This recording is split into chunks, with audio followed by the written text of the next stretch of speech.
two items in the executive. Not even 100% sure what that's for. Yeah, I don't know those. I know the bottom ones, but the second is zoning position. Sure. So you'd be eight. Oh, never mind. Sorry. You'd be eight.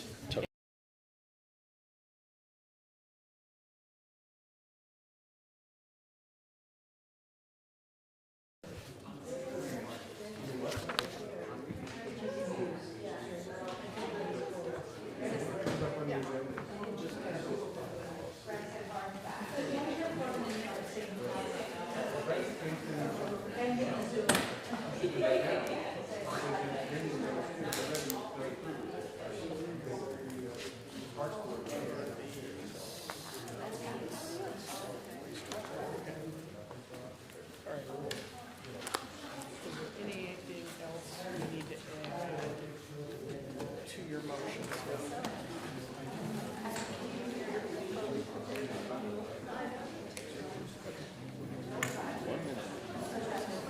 And no Jim Fleming?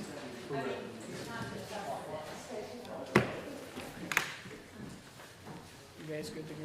Yep. Should we start pay orders? Yes, we can. Here, I'll let you get through that.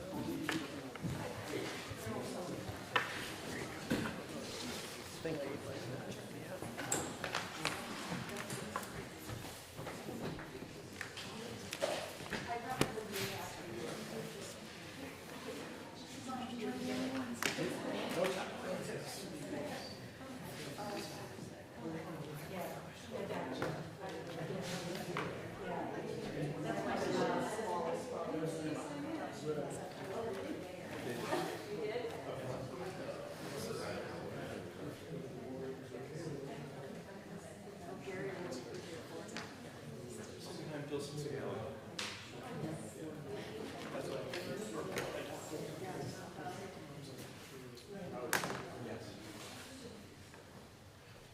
Good evening, everybody. Thank you for coming tonight.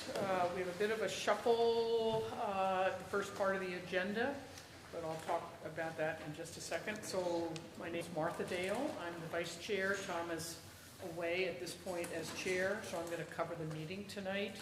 This is the select board meeting of Londonderry on Monday, November 18th at 6 o'clock, and I'm going to call the meeting to order. Are there any additions or deletions to the agenda? I have in the recommended motions, I have a number of them. 3 of them. Okay.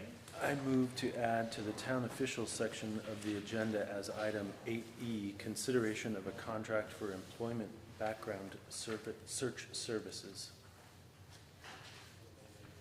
Do I have a second? Second. All those in favor? Aye. Great. I move to add to the town officials section of the agenda as item 8F, a discussion on hiring of referees for recreational sporting events. Second. Second. All those in favor? Aye. I move to add to the new business section of the agenda as item 11D, an executive session to consider the employment of a public employee pursuant to Title I VSA Section 313A3. Second. Second. All those in favor? Aye. Okay.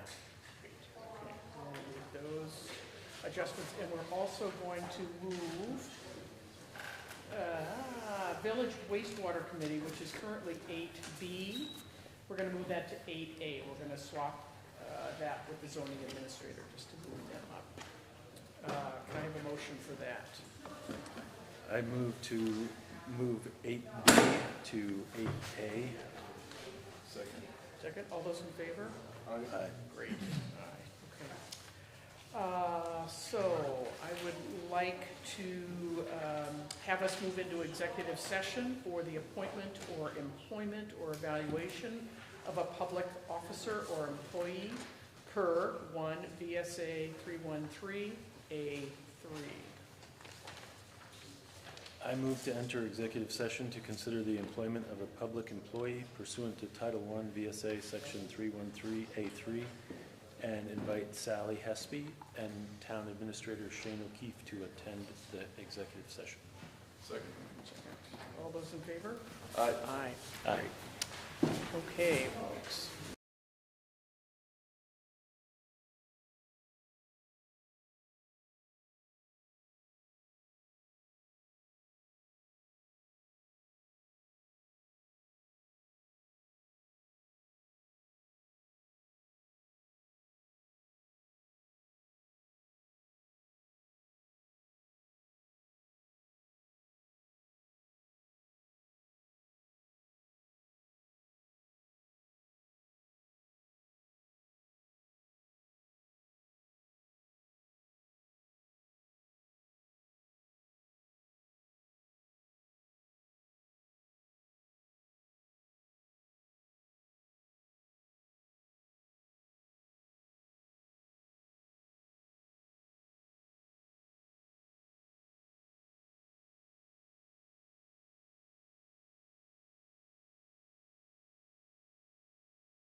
At the very end of the meeting, there's There's another executive Yeah. session there, right? What was that one about? okay. That's the Okay. one we added. All set? All set? Okay. All right, so the board should come out of executive session now, right? We're coming out of I would executive. just go right to that one. Okay, so we've come out of executive session, we're going to move to enter executive session to consider the evaluation of a public employee pursuant to Title I VSA, Section 313A3, and now invite the road foreman, Josh Dryden, the town treasurer, Tina LeBeau, and the town administrator, Shane O'Keefe, to attend the executive session. Dale, you should say so moved. Second. So moved. Second. Second. All those in favor? Aye. Aye. Okay, great. We're going to go into executive session.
So, We'll do that. Do her in here. what's this one then? That's Housing Commission. This oh, one yeah, is, yeah, okay. I asked that we look at, just to understand who's applied for the position, just to get a read at this point on town Okay. administrators, so that's all that is. Yep, okay. Okay, back.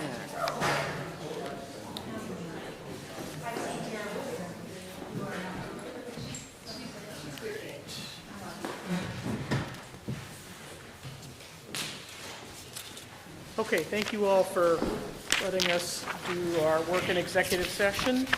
I would now ask that we have approval of the minutes of the meeting of 11/4/2024. I move to approve the minutes of the select board meetings on November 4th, 2024. Second, Second. any discussion? No? Okay, all those in favor? Aye. Great, okay. Please sign those. Yep, and I will sign those. Executive pay orders. Can I have a motion? I move to approve the pay orders for payroll and accounts payable. Can I have a second? Second. All those in favor? Aye. Okay, great. All right, Shane, any announcements and correspondence for us? Yes, bear with me a second. Try to be quick. First is, we received notice today that we'll be blasting this Wednesday between 3 and 4 at the Mad King Quarry on Rose Road. And that's went out to a bunch of folks, but that will happen this week. Correspondence in the meeting packet is, we got a notice from the state of Vermont Office of Emergency Management that through FEMA and President Biden, there was a determination made that local damage reimbursement will go from 75% to 90%. And on top of that, there's a thing called ERAF, which is the Emergency Relief and Assistance Fund, and that kicks in when the town takes certain steps to address storm water management. And so long story short, it'll be down to 2.2% for the town. And also in the meeting packet is shows that we've actually already been reimbursed for everything. I think we're one of the only towns anywhere from 2023. What's that? Except the admin. Yeah, except the admin, which is the last thing that happens. So we'll have to gather that over some time. But we've already taken in $914,000, which is super. Great job, everybody. In the meeting packets also the award for that $450,000 we got from the Municipal Energy Resilience Program. That's for the town office and the town hall renovations. We're still waiting from that program to help better define exactly what it is that was funded and what was not funded, because we applied for $500,000. I'm not going to look at gift horse in the mouth, but we need to know what our orders are here. We have a letter of resignation from the South Derry Master Planning Task Force from Emmett Dunbar. That's in your meeting packet. We have a notice from the Ottawa Development Credit Corporation regarding the 30-day comment period for the SEDS, which is the Southern Vermont Comprehensive Economic Development Strategies. We have thank you letters from Grace Cottage Family Health and Hospital and the Rural Fire Protection Program for the town's annual social service contributions. Lastly, there's the monthly report from the Wyndham County Sheriff's Office for October. That's all I have. Okay. Item number 7, visitors and concerned citizens. First item is discuss budgetary concerns with resident Barry Randall. Is Barry here? Yes. Yeah, should I just tell you my issues, what I'd like to discuss? Sure. Can you hear me okay? Yeah. As maybe soon as you know, I'm new here, just in a couple of years.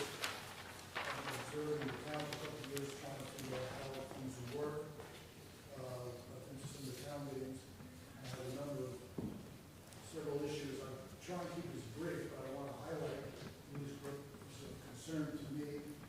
At least find out where the board is, what they're thinking and where they're going on this, so I know if there's ways that I can get involved, we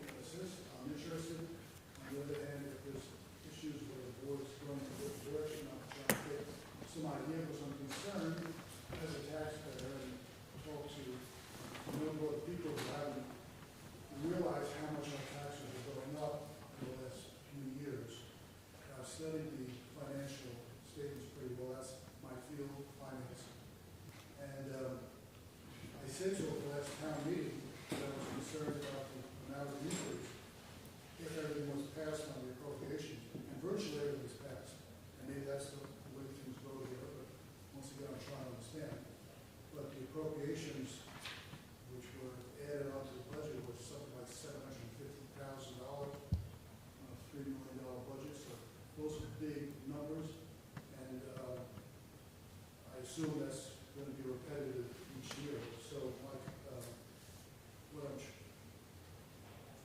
what I said at the meeting was exactly true. So taxes are gonna go up about 20%. Well, they went up to, local tax, I'm talking about, but we can't control the education tax, county tax.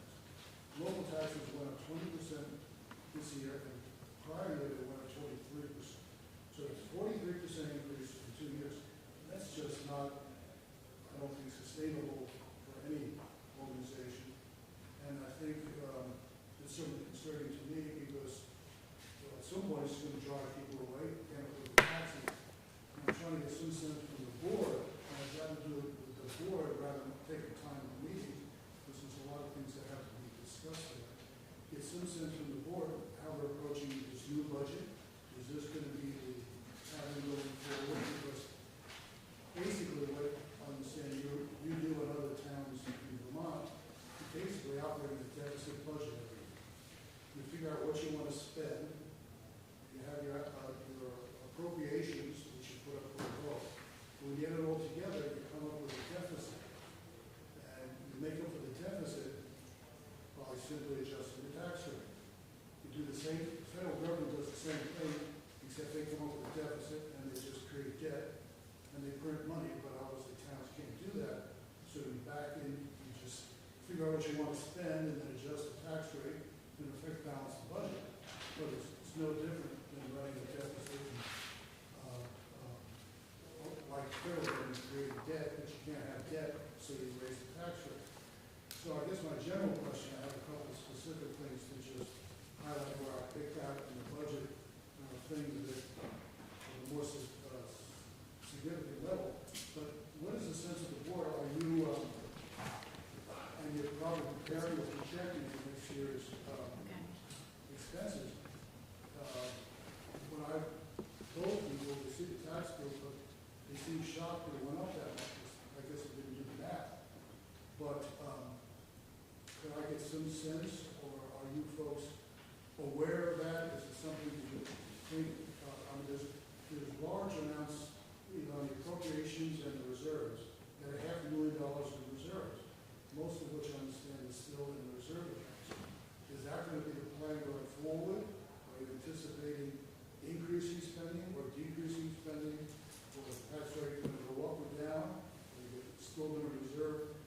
Questions like that, those are the big items in the budget. If I can get some sense of where you're headed, that would at least allow me to understand better what the future is. Could I point out one thing? Tina has information about the actual change in taxes. Yeah, the actual tax rate did go up 20%. He is correct about that. But the year before, it only went up 8%. No, I have the numbers right in front of me. I do too. It was 23 from last year to this year. It was 20 from last year. It went from 4.1919 to 0.5882. That's 20%. Well, that's a rate of a rate. That's the rate. Yeah. Yeah, tax rate. Anyway, I don't. You're talking about the change of, a rate change of a rate? Yeah.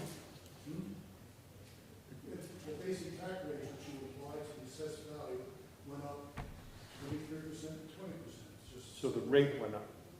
The rate went up, those rates. Yes. Yes. The rate depends on a lot of things, not just how much we budget. No, I understand, but the net effect is you apply the rate to the assessment, and that's the, Yes. that's the. The rate depends on the whole overall grand list as a whole, not just, No, but the rate is set to balance the budget based on your expenses. But the budget is a different number than the rate, because the amount to be raised by taxes is the real number Right. that you should be comparing from year to year. Well, the budget itself. That's what we have control over. Yeah, the budget itself went up, from what you projected to what it was 17%. That's still a pretty strong number from last year to this year. What you projected for the budget, I don't want to get, I have it all here on the numbers. I don't want to take your time or the other people's time on that. I'm rather certain of the numbers, it's right off, at least what was in the town report. Anyhow, those are sizable increases anyway. You look at 17, 20, 23. The point is, it's either going to go up, or there's going to be some effort or expectation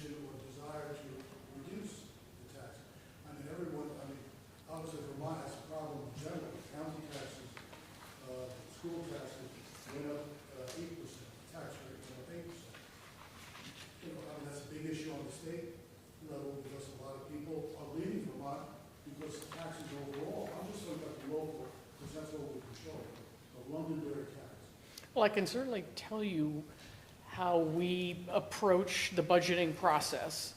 And each year, select board members sit with the treasurer and with the various department directors to understand what their needs are for the year, weigh those requests, listen to them, see the change from year to year, and then the appropriations are a whole nother set of decisions that we get to make and look at and approve before it is sent to the town meeting.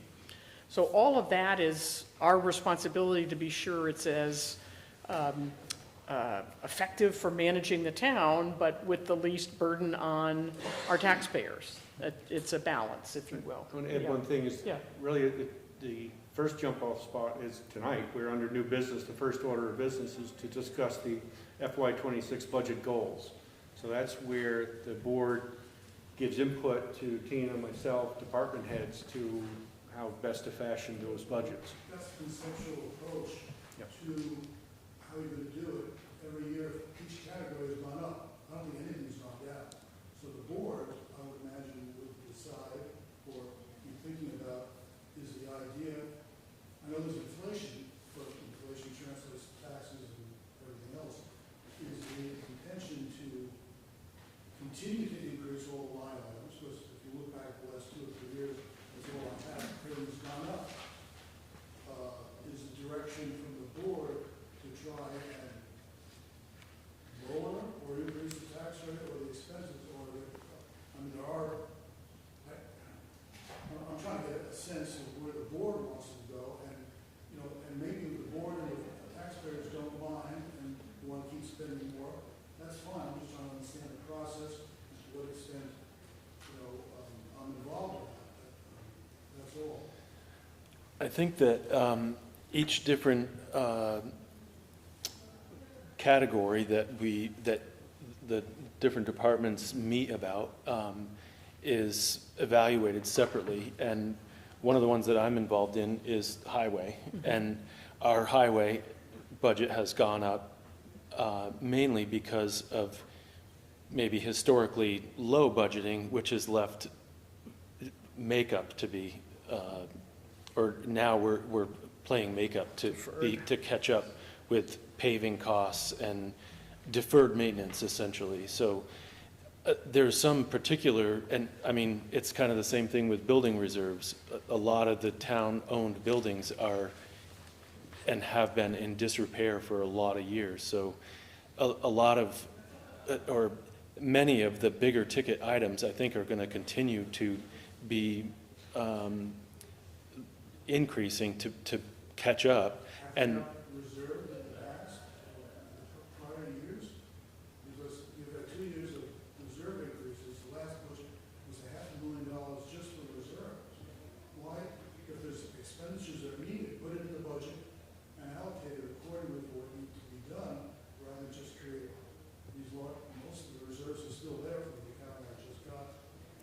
well, it depends on what your individual items are done differently. Like, instead of going out and buying a $300,000 truck, we put $100,000 away, and so we have money to buy equipment. We could deplete that by buying one piece of equipment, but this, by using a reserve fund, we're not putting that in a single year. We're spreading it out over time in anticipation of having that expense. If I could, Yeah, Shane.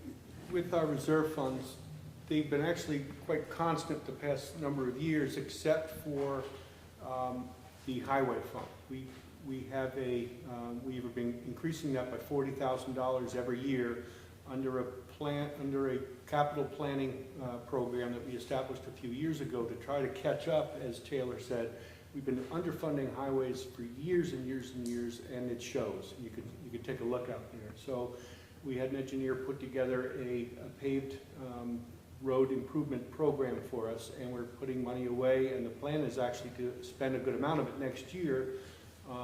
We have a project for which we've gotten some grant funding for, but that's the highway improvement fund, that's the only one that's really been increasing over the past number of years. So you have the highway equipment fund, infrastructure. Those have been roughly the same.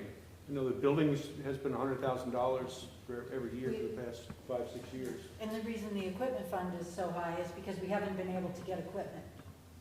We have been waiting 2 years for a truck. Yeah. So, Wouldn't it be better to explain to the taxpayers what your capital, if you have capital projects, explain what you're reserving for? We did that. We've done that a number of times. We went through that capital planning process, and I personally have mentioned that plan at every opportunity, including every town meeting for the past 4 years. How many years of reserves that you're putting $100,000 or $200,000 in each year? We're supposed to be at like nearly 500,000 in like 6 years or something like that. It's a lot of money to pave the mileage that we have and keep up with it. I mean, I could name 5 roads right now that are like probably 10 years behind schedule. So the reserves you have down, you're not using them because the balances are still there. Are they being reserved? Because we don't have enough to even do an entire project. Next year's project is over $500,000. We're saving up for this next year's project. I'm happy to share with you that plan. It's not the annual report. Normally, if you're reserving for something, you have a project and a description of what you're reserving for, and you show how many years you need to, or how you're incrementally spending. Maybe the more. Which we have. Yeah, it does exist, yeah. Such a plan exists. It's just not something that is necessarily, It should be the annual report that would give you folks more credibility as to why you're reserving the big chunks of money, that in the budget each year. $500,000 out of $3 million is a big number. And as far as our buildings reserve, we are in the process of renovating the town office, a $1.8 million project. We're bonding this year for 1.3. We've got a $500,000 gap. We just got a grant to cover 400,000 of that. Not quite 400, close to it. So we need to make up that other gap. That is what we're holding off on, doing some renovations to this building to be able to capture that reserve for the town office, so we can get that project done, and it's being built for the next 50 years. So we're trying to be smart with that money and not jeopardize our cash flow. No, I have a better idea, because I've been trying to make that in the annual report. But if that's the case, the anticipation is for more reserves and more spending to get to a point to have these things reserved or funded so you can do that, which means, unless you're cutting elsewhere, higher taxes. I guess I didn't hear your question. I'm saying, I guess that if you're reserving more or spending more, there's no areas where you anticipate cutting, the tax rate and tax rate keep going up. It's as simple as that. You can't run a deficit, so you have to raise the tax rate. I think at this current time, that's what it looks like. We collect taxes every year, and that's how we fix that gap, just like a business does. They increase. No, a business can't do it. A business would have to borrow, go into debt, And increase spend money they don't have, prices as well. if they can. But here's just a function of the tax rate. It's a different type of business, if you will. Apologies, I'm the finance guy too.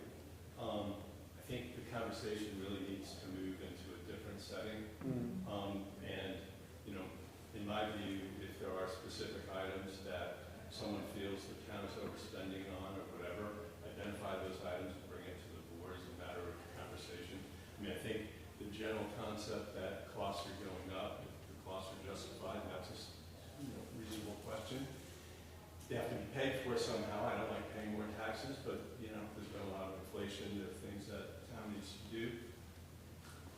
That's the way it is. But I just think that, Yeah, and I think the conversation for the rest of us. I appreciate that. And I would also encourage you to sit down and have a meeting with Shane or Tina to sort of really understand how some of that accounting process does work. I mean, the planning for the road renovation work and whatever. It does exist, it's there, it's just not something that necessarily that.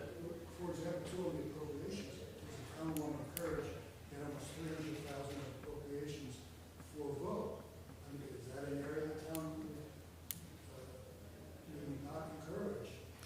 Every year we go through line by line Right, we each literally go through appropriation, them and I don't remember the last time that we approved everything in full. We've tried to In fact, I think reduce. we last year made a very distinct effort to look at those Reduce it. appropriations. And- So it's not, Every request was met except one, which is pricing. That all the- I don't think so. In the annual budget, every single, I mean, that's if the voters vote for it, which. but what we presented was what we thought was the best allocation of appropriations, if you will put it that way, based on what we were hearing. But it was not just basically roll forward from the prior year. We Then- went through and zero-based basically all that.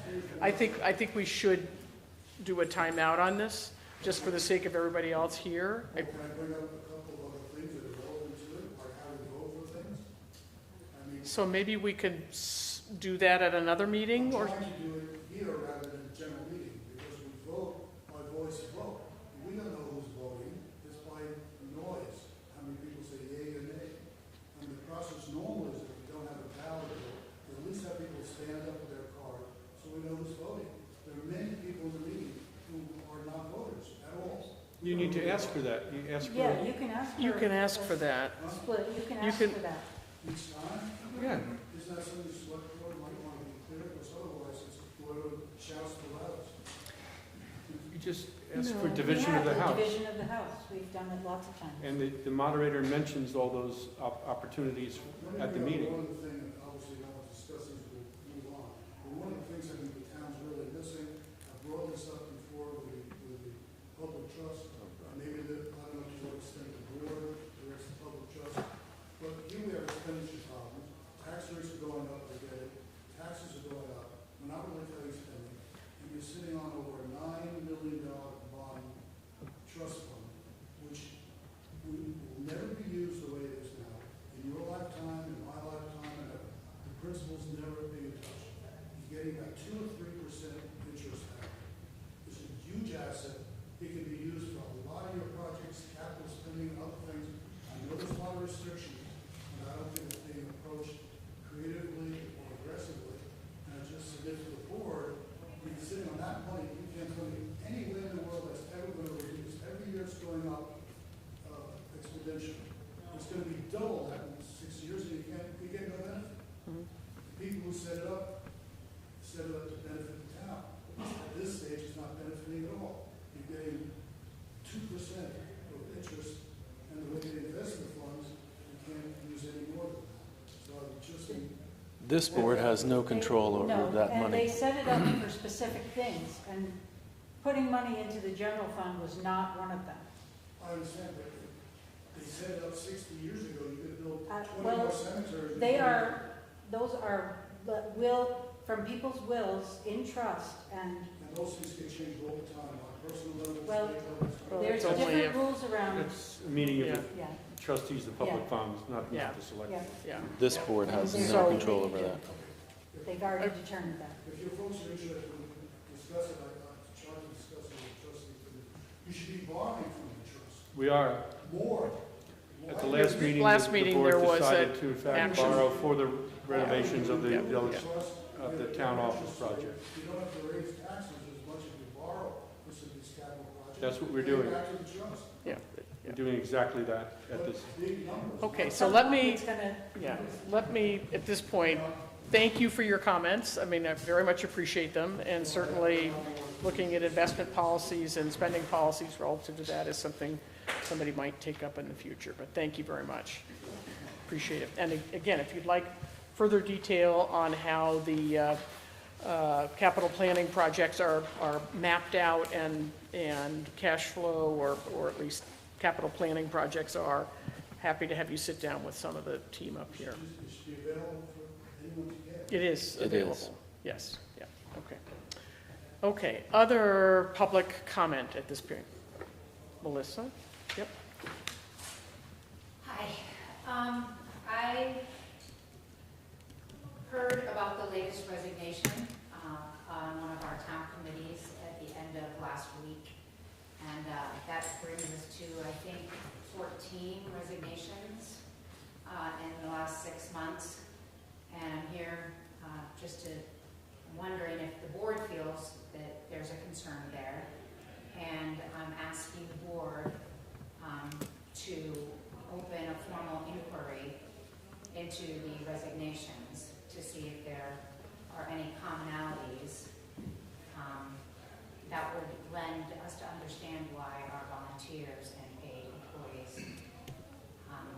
resigned and have felt the need to leave their responsibilities.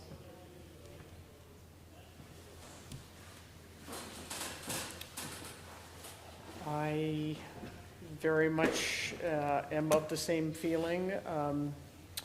When the planning commission resigned, I said that we owned it. You know, it's a board that reported to us, and for whatever reason, that group felt that they needed to make a statement with their resignation, and I thought it was something that we needed to understand and embrace and learn from. The fact that there was another one from another planning type group is concerning, and I think it reflects negatively on our town. So I'm wondering what my peers think of this. I don't know what the answer is either. I mean, I think it's definitely something that, I'm not sure if that's a formal course of action, an inquiry like that, you know, to bring it onto the table officially. But I mean, don't disagree with that by any means. Figure out what's going on. Yeah. Post the departure of the planning commission folks, there was a discussion about it, and I believe I at one point raised my hand and said we're kind of avoiding the 800-pound gorilla in the room. That hadn't been at the meeting that generated a lot of the drama. I think I recall that I said, you know, the board should collectively reflect on what happened and why it was happening. I wasn't there, I wasn't going to make a statement as to what I thought happened, but the question would be whether there's an inquiry or whatever that the board ought to be as a group discussing as a group why so many people have been leaving, people that have put a lot of time and effort into the town, because it's not a good thing. And many of us know a lot of those people that have left, and we're very concerned about that. So, you know, whether it's a public inquiry, that may not be appropriate, but maybe soul searching, board members,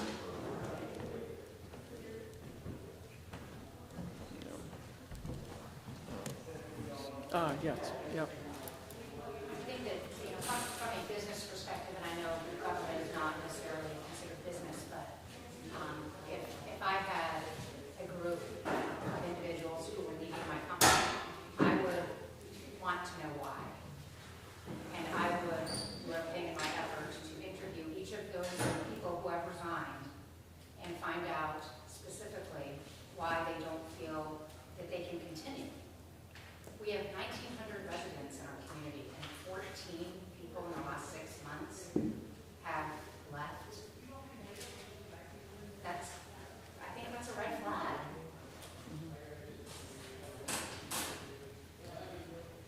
I think in the case of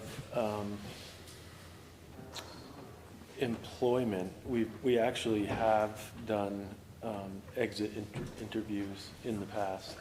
Not in every situation, but something along those lines might be appropriate. Would it be worth us having a discussion with any planning commission member from that prior group to just get a better feel? I mean, I know that each submitted a letter that described their feelings. Would it be helpful to us if we sat with them and listened?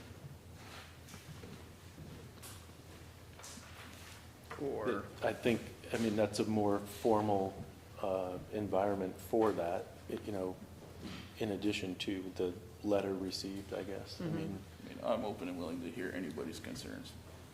If they want to voice what they feel went wrong, what they feel we could do better. I happened to be at the meeting where this latest thing happened.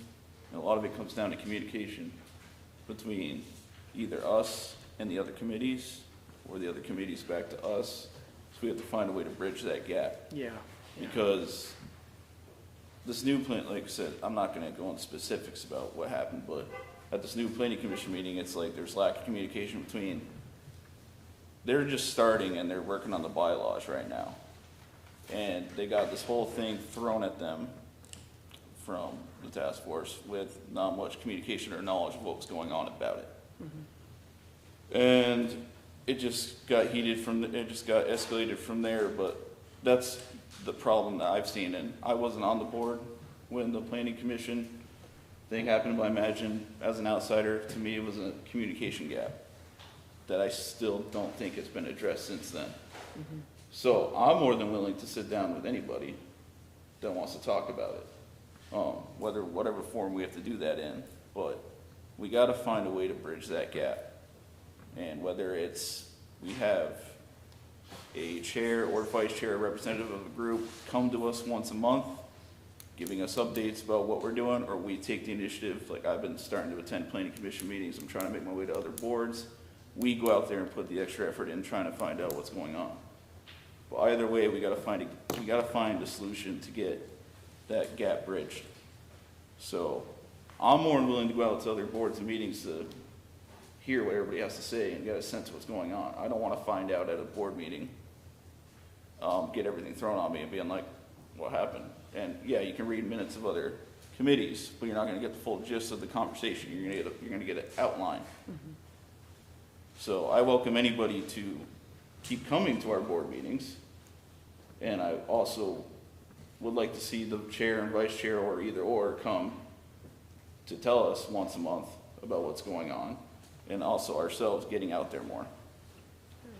So that's just my feeling on the matter. Shane, can I ask you a question? Sure. What is the best way to enable that kind of conversation, given open meeting laws and the like? Is it to just invite people to come to these meetings and talk there, or is it, how would you advise us? I've been in other communities where they have a big, once a year, all the boards and committees get together, and, if it's just the chairs or the full membership, and have a roundtable discussion on what the plans are for the year. That's one way to look at it, but what are interrelationships and things like that, I've been part of them and I've seen that, but this is complicated. Yeah, It really is. I'm sure it boils down to communication, but, yeah. I don't fully understand the open law, all the issues of it. It does strike me, not dissimilar from what Barry was saying, that there needs to be some form, like select subcommittees or whatever, which is out of the forum of the board, that people can meet with to discuss specific issues, whether it's, communication issue or why people left, budget, other items, because, the open meeting is great, but it's really hard to have detailed discussions about specifics and get into nitty-gritty, because maybe 3/4 of the people sitting there have no idea and don't care about what's being, not interested citizens, but it's not something that they're there to attend to and to deal with. And really are things, there are many things that I've seen would be best addressed if there was 2 people, a 9-quorum or whatever, 3 board members were meeting with a committee or meeting with individuals that have an issue to talk about specific. And get into details that you can't get into in a public meeting. Right, right. This gentleman probably had a lot of things that wanted to be discussed. This wasn't really the forum for it. It really was to sit down with Shane and you and go through those items to get answers. So. I guess the question is there something different here that's more like an executive session, or is this all like just meetings in between meetings? If we're talking about meeting with, like, doing exit interviews with individuals, that's something different than what we're kind of talking about as a whole. I mean, the communication and other changes, I think, might be preventative going forward. Right. But looking back at what this particular request is, this inquiry, I don't know that really is served by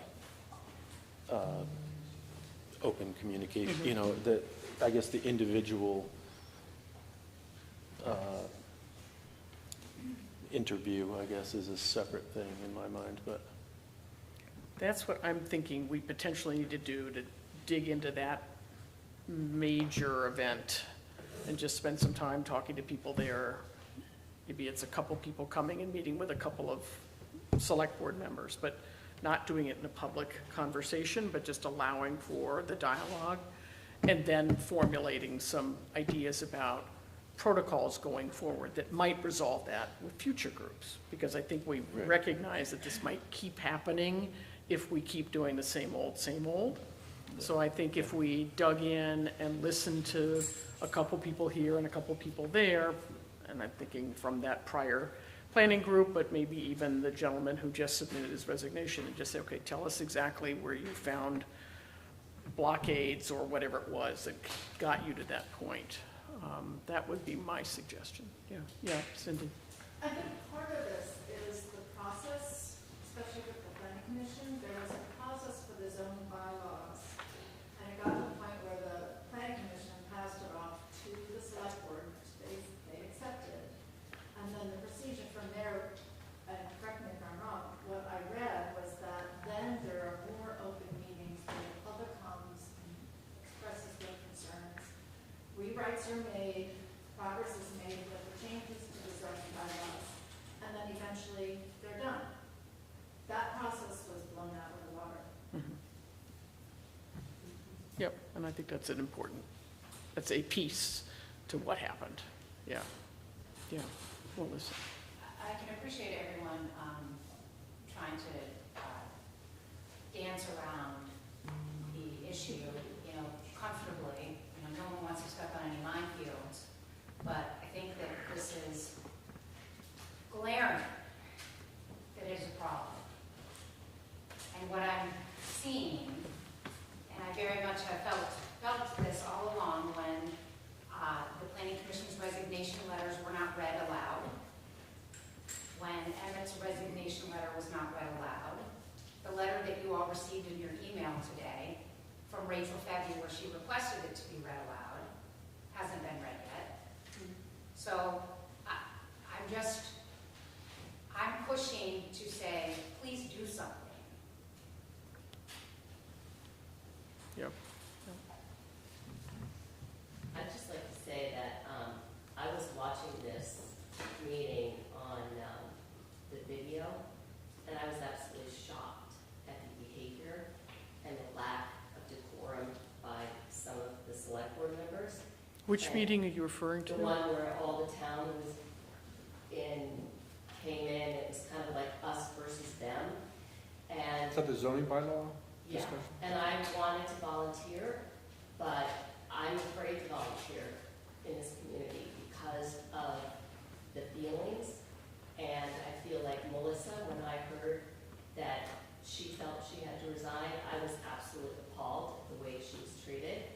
And Martha, you too, the vicious attacks on you as a person, and I don't condone that. I feel like the tempers need to be much, calmer. And I think it's a huge issue, and Melissa, I think you're absolutely right to bring it up. There's a huge elephant, and it's not being addressed. You're dancing around it. And I don't know what the answer is.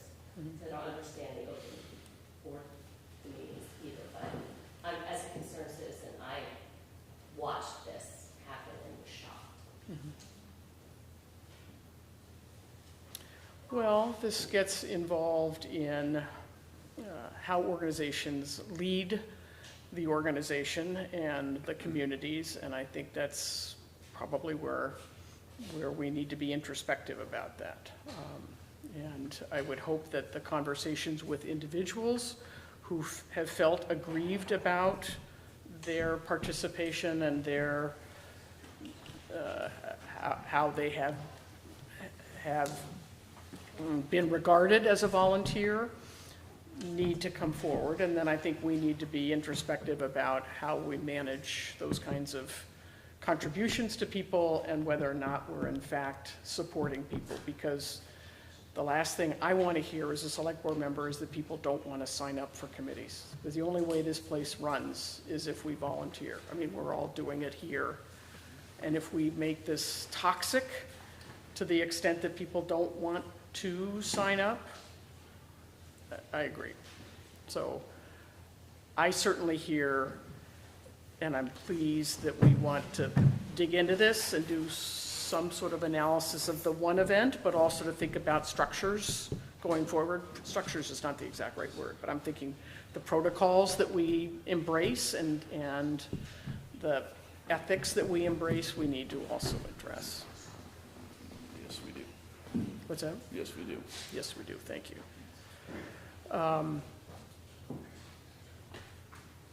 Yeah. It may be appropriate right here, I'm not sure, but I'm happy to read Emmett's letter, and I'm happy to read Rachel Febby's letter, which honestly only came in at about 4:50 this afternoon. Yeah, So I have not seen the most letter. people have not seen it. Yeah. But I think they should be read. They were requested. So. Yep. Okay, so I have Rachel's right here, because I was reading it. It came in at 3:53. And it's addressed to Shane and Select Board. I would like to request to have this letter read tonight out loud at the board meeting. See below. Thank you, Rachel. An open letter to the town of Londonderry Select Board and residents. I recently just heard of another resignation from a town committee member. In all my years of being a Londonderry resident, I have never seen so many resignations. It's truly concerning. I feel this is an appropriate time to let the Select Board and the community know that I would have resigned from my positions as well if we had not disbanded the Williams Dam Advisory Committee. This resignation would have come because the scope of the study we had conducted had been changed. As a committee, we worked very hard, we were very mindful of what we were asking, and were very cautious not to spend townspeople's money unnecessarily. The changes made to the scope of the study completely undermined the committee's purpose, and the fact that someone from above made those changes without communicating them to the committee is an unfathomable level of deceit and exhibits entitlement and arrogance. I will also add those changes were made at a cost to the townspeople. Quite honestly, I feel being on that committee was a complete waste of my time and energy, which I don't have much to spare with 3 school-age kids, elderly parents, and multiple jobs. I don't think I will ever forgive Tom Cavanaugh for taking that time away from my family, and quite frankly, a few others on the Select Board who showed little interest at the meeting I attended in the findings and why the vote landed the way it did. These feelings were validated even more when, after the committee was disbanded and the Select Board, or perhaps just Tom Cavanaugh, brought in Ben Green from Dam Safety, as well as Ron Rhodes from the Connecticut River Valley, to a Select Board meeting, even though the Williams Dam Advisory Committee had already met with them. Moreover, validation came once again when Tom Cavanaugh disrespected our senior community member, Bob Forbes, who served on the Williams Dam Advisory Committee when Bob was trying to share findings with the Select Board. At the Select Board meeting that I presented, I told the Select Board that I had a plethora of information with over a year of research and would be happy to share it with them if they would like. I only heard from Select Board member Jimmy Amadon. In conclusion, I would like to highlight that this letter has nothing to do with the outcome of the dam, but more so that I feel my time was wasted, and I wouldn't be surprised if quite a few of the resignations we have seen felt this same way. I have never served on a Select Board, but I do feel there should be a level of professionalism and objectiveness, and if you can't adhere to that, then maybe you should be the one considering your resignation. We're all learning and growing, and perhaps this letter is a stepping stone in some way. Be well, Rachel Febby. I also have Emmett's letter here. Let me read that. Emmett sent this the night of that Planning Commission meeting where he was present to help, I think, answer some questions about what? Answer questions about, where is it? It's somewhere here, hang on. 11, Here's a paper. you got it? Yes, okay. It was dated Monday, November 11th, resignation letter, and it was sent to the Planning Commission, Shane, Tom, Mimi Lyons, Shulda Taylor, Will Goodwin, and I'm not sure who that is, to whom it may concern. After the undeserving ill treatment, escalated tones and finger waving are received from some of the Londonderry Planning Commission members and an audience member, in parentheses, Tom Kavanaugh, in parentheses, on 11/11/24. I am respectfully resigning as the co-chair of the Solo Master Planning Task Force. As of 11/12/24, I will no longer be attending any future meetings and do not need to be included in any form of communication concerning this project. However, this project is worthy and good. It can help our village be even better than it already is. Perhaps the deliverables will aid in positive economic and community development in South Londonderry? ? Respectfully, yet discouraged, Emmett Dunbar. So we have those in front of us.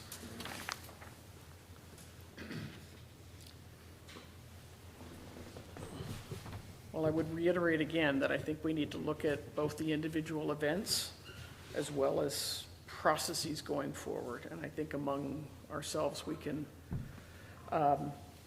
plan the best way to get the information we need to be reflective. How's that? Fair enough. Sound good? You have to. Okay, all right. Anything else? Yes, please. Other than the new signs of the parks look great. Yes, yes, I saw those. Liam's in the back. Yes, New signs, park signs. Heather. Not to belabor everything that has come up, and I appreciate everyone speaking out, and would agree with most of what everyone has said.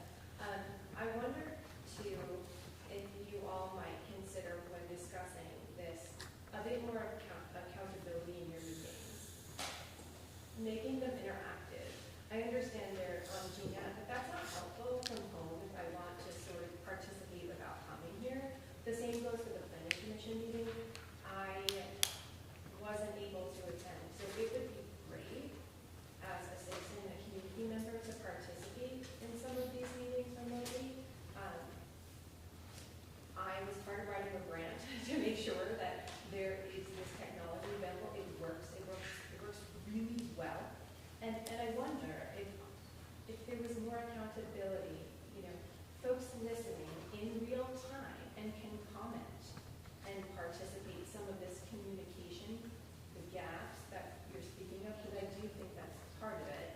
It's certainly later, but that's part of it. I would love for you all to consider using the tools that you have to support everyone being able to participate and attend these meetings. That's a good suggestion. And we do have the OWL, right? Is that how we refer to it? Yeah. I mean, it's required by law, but essentially, any person can request access to attend remotely. So if you wanted to call from home, but I think you just have both as an option now. Because there's a legal requirement for you all to make all meetings available. But technically, you can sort of circumnavigate that by saying, they are available if you ask. So literally, everyone would have to ask for a link or a phone number. You know what I mean? Like, it's sort of the fine print of right? Our meetings are not required to be accessible at the moment that they're being, you don't have to have a Zoom meeting. I think if you read that, Shane, it will say that if any citizen asks for access live, because they can't attend, you do have to provide them that. I'm pretty sure. I will look at that. That's not my information, but I could And get wrong. then they have to be recorded, so like this, GNAT is recording. Right. And Yeah, live streaming, you just cannot participate. Right, you can't. You Right. can't participate. And we're supposed to have a recording, either audio or video, and post it for 30 days. Yes. And it's the participation that's the biggest piece I mean, if the board wants us to do it, they'll do it. Part of it's a function of personnel. I'm not capable of getting it done because I've got so many other things happening. So if we had someone dedicated to doing it. That's totally fair, and I hear that, and someone does have to be there to respond, maybe there's, whatever, but in the direction of transparency and community participation, I think that maybe you could get a volunteer to help, who knows? But I hear you, but I think doing nothing is also a totally different direction. Well said. Okay, other public comments? Okay. Town official business, Village Wastewater Committee, prioritization of connections to the South Village wastewater system.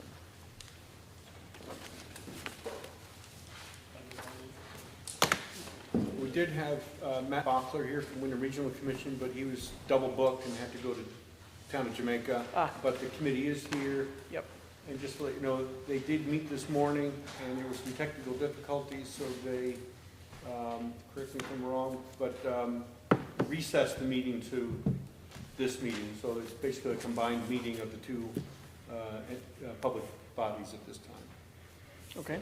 And Shane, other than recording that in the minutes, is there anything else you need to do to make this? Well, this is the rest of the meeting, so you need to be taking, somebody needs to be, Larry needs to take minutes. Very good. When I was a kid, recess was fun, I'm not sure. But That's the language in the statute, it's recess. Matt was kind enough to bring along a list of the options. I don't know if you also have. I don't have a color version. These are but yeah. color coded, which might be a little bit more helpful. Thank you. I didn't have a color printer, but I marked them. Got it. Thanks, Gary. Oh, yeah, that's the same as this. Yep.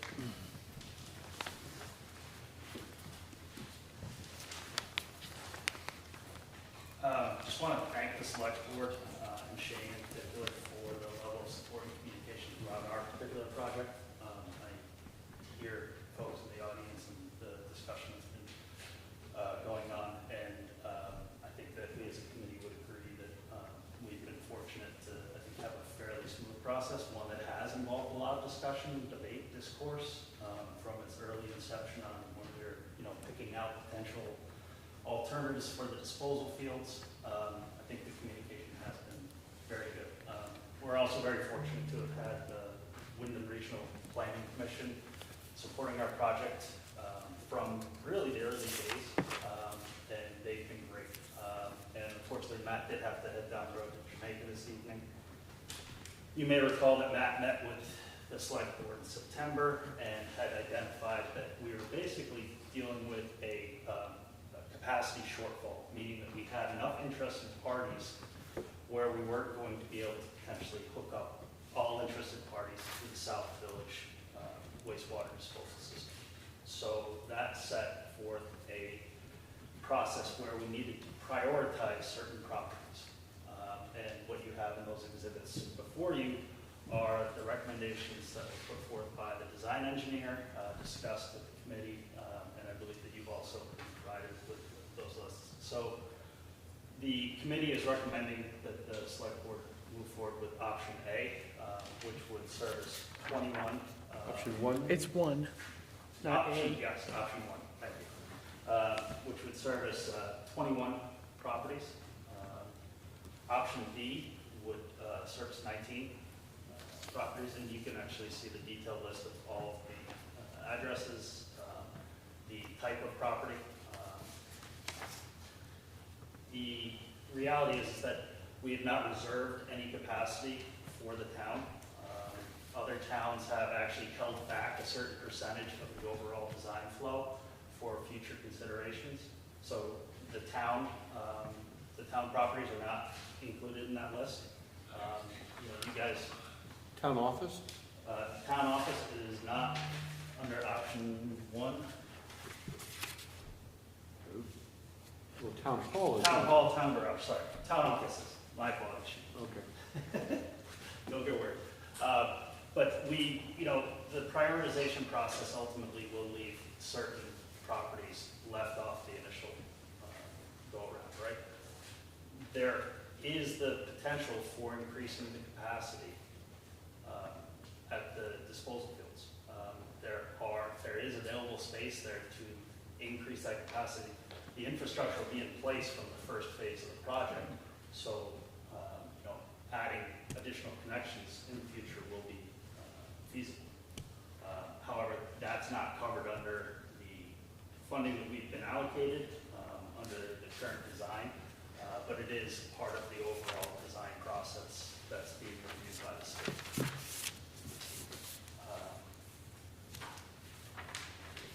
I would just like to add that the Village Wastewater Committee meets twice a month.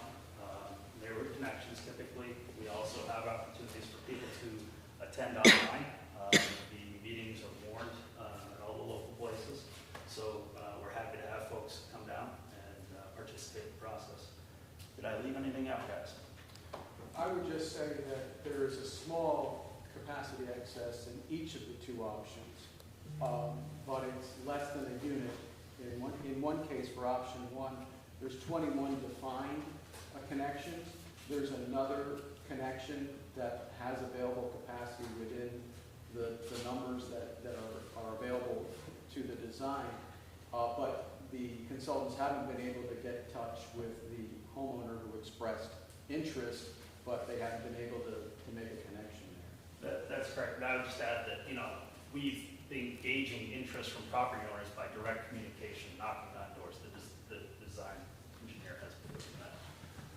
The ordinance that would actually establish the rules and regulations by which this wastewater disposal system would be operated would include an actual statement of interest at time of hookup, or prior to hookup, so that interest is expressed to you, and that we can proceed with the project knowing that these folks have understood the costs and have signed on to the project as well.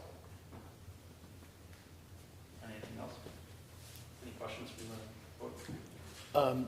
Not to get ahead of ourselves, but just looking at the numbers, phase one is roughly 6,200 gallons of flow, and the exclusions are roughly half of phase two. So if and when phase two is funded, there would be room for the ones that are now excluded and also another roughly 3,000 gallons of flow. That's my understanding. Tom, do you know if the second disposal that is similar size? It doubles the capacity. Yeah, it's Doubles the supposed to capacity, double the yeah. capacity. So that would be good news, that these could potentially be included with more room for even That's correct. the same amount again And I would also in phase point two. out that, this is an ongoing project, that the folks that have expressed interest, when it comes time to sign on to the project, if they, for whatever reason, change in, what's going on at the house, maybe they're moving, that would be administered through that signing on process, if you will. And if folks opted out, then the prioritization list obviously would allow us to go back and open things up to the folks that are currently excluded. Thank you. Yeah. I would Larry's got I a could just add that the advantage we have with the funding for this phase one, is that we get the design for the phase two. Right. And additionally, I believe we also get the permit. We do. Yeah, so everything It's will be shovel ready. Not about funding or construction.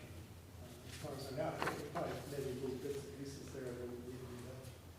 But a lot of it will be done ahead of time, so it comes down to finding the funding to construct this second phase.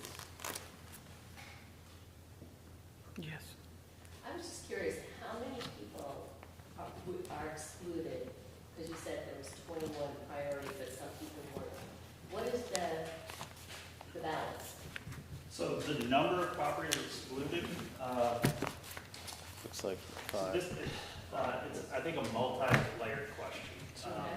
and answer, rather. And the reason being that we can only extend the wastewater disposal system to, I guess, a certain radius, right? There are folks that are not within flood-prone areas. They have a relatively new septic system. They are so distant from the town center that financially or economically, we can't extend the system to them. So right from the get-go, we're dealing with, I think, a concentrated area right around the South Village, right?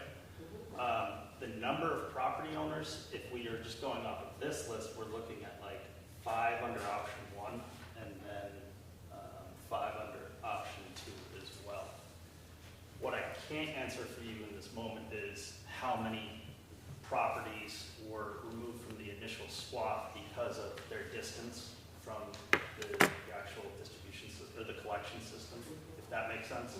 Because it certainly is it's much more than 5. Yeah.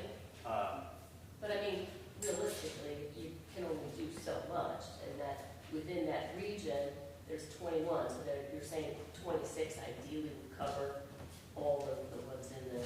That's correct. There's actually limitations on how far the system can be extended. And we're dealing with those, obviously. And if you look at the village center, it kind of just goes out in 4 different ways, which wasn't actually ideal for the design.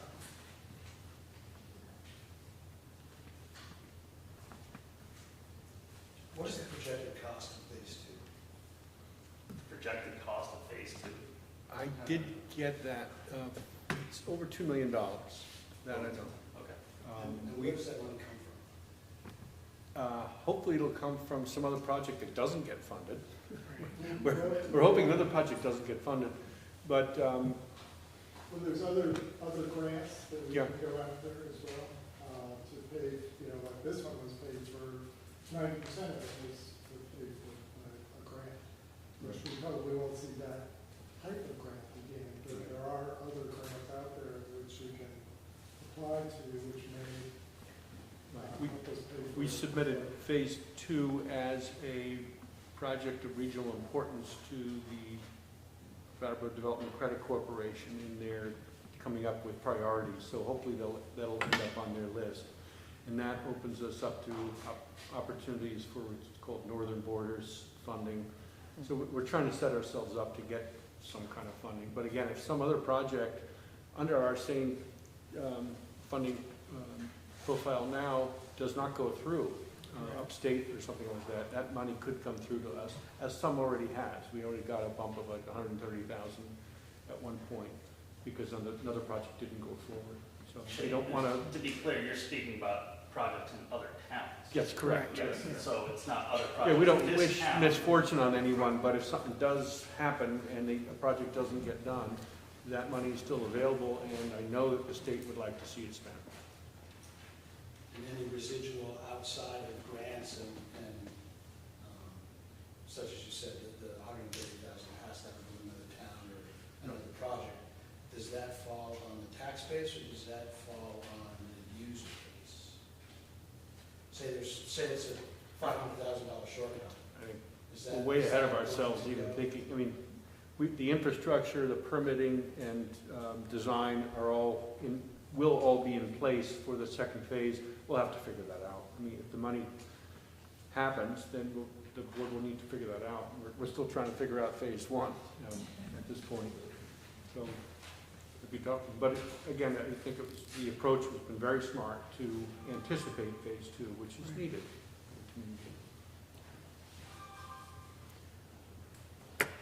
Thank you. Okay, great. Shane, would you make the motion?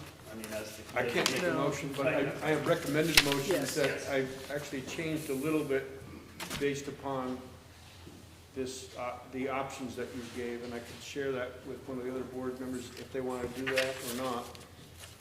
But instead of having to list each one of these 25 properties, I would just say the ones that are in option 1. In option 1. Can I go ahead and move it, or? Sure. Yeah, okay. Yeah. All right. Are we okay with that at this point, team? going ahead with with option one? Yeah, I would support the recommendation of the committee. Okay, so I move, given the limitation on capacity of Phase 1 of the proposed South Village wastewater system, and the fact that there are more property owners seeking to connect than the system can accommodate, the properties identified in option 1 should be prioritized for connection under Phase 1 of the project. And further, that these properties whose owners have shown demonstrated interest that are not prioritized above be given priority status when Phase 2 is constructed. Second. All those in favor? Aye. Okay, great, thank you. All right, thank you, Village For the Wastewater committee, Commission. I'll convey that to you in writing. That's great. Thank you, and keep up the good work. So I think we moved, so zoning administrator, Will Goodwin. This is consider proposed interim zoning bylaws amendment. Yeah, since last time I did talk to Bob Fisher, he says he thinks that the interim bylaw is the right way to correct the problem. And I'll just review the problem. In the plaza, the bylaws say none of the signs in the plaza can be bigger than 6 foot square, and most of them are 20 foot square. And there's 3 new tenants who were What's that? anxious to have signs bigger than 6 foot square. And so my suggestion is we make the plaza the same as any other commercial district. And the language in front of you would do that, and you would need to warn a hearing. Correct, yeah. The next meeting, or if that's too soon, the meeting after. And see if you want to pass it at that time. Okay, any discussion about that? It was fairly Quick question clear is, stuff, yeah. what you just handed out, is that the same that from? I took out a little bit more about roof signs. It was what makes it a little confusing. Okay, so it's different than the November 1st? Yep, Okay. just the part about roof. Would it help if we read these aloud out here? People want to hear it? Yes, okay. There we go. Would you like to read it, Will? Sure. This is more your, So this is what the bylaws say. Specific standards. The following signs are permitted when located on premise for use as specified. And then it goes to skip to the businesses within the commercial districts. 2 separated business signs not to exceed 20 square feet in area, not more than one of which shall be freestanding and/or be located within 25 feet of the travel portion of the roadway. And I remove roof signs are permitted, but they may not exceed 12 square feet because there's a bunch of 20 square foot signs, roof signs on the plaza. And may not be placed in roofs in such a manner that the highest point of the sign is higher than one halfway up between the eaves and the ridge line. And I got rid of that because most of the signs in the plaza are above the ridge line. It's a flat roof, but it's a faux ridge. And then under the section on mixed uses, and the mixed use is a shopping plaza with more than one business. So I got rid of notwithstanding section B4 above, and then it'll just say 1 freestanding sign for the entire development to be located near the principal entrance and not to exceed 24 square feet. So that would mean the plaza could have 1 huge sign, and then every business could have a bunch of medium signs in total area unless otherwise permitted under site plan review. And then I got rid of, and in addition, each individual business is allowed to have 1 wall projecting sign not to exceed 8 square feet in area announcing the business establishment. So what it was the plaza was much stricter than any other commercial district. And previous zoning administrators issued some permits in error, and there may have been some signs that predated that rule too. All zoning administrators? Not you. You want me to find out exactly which zoning?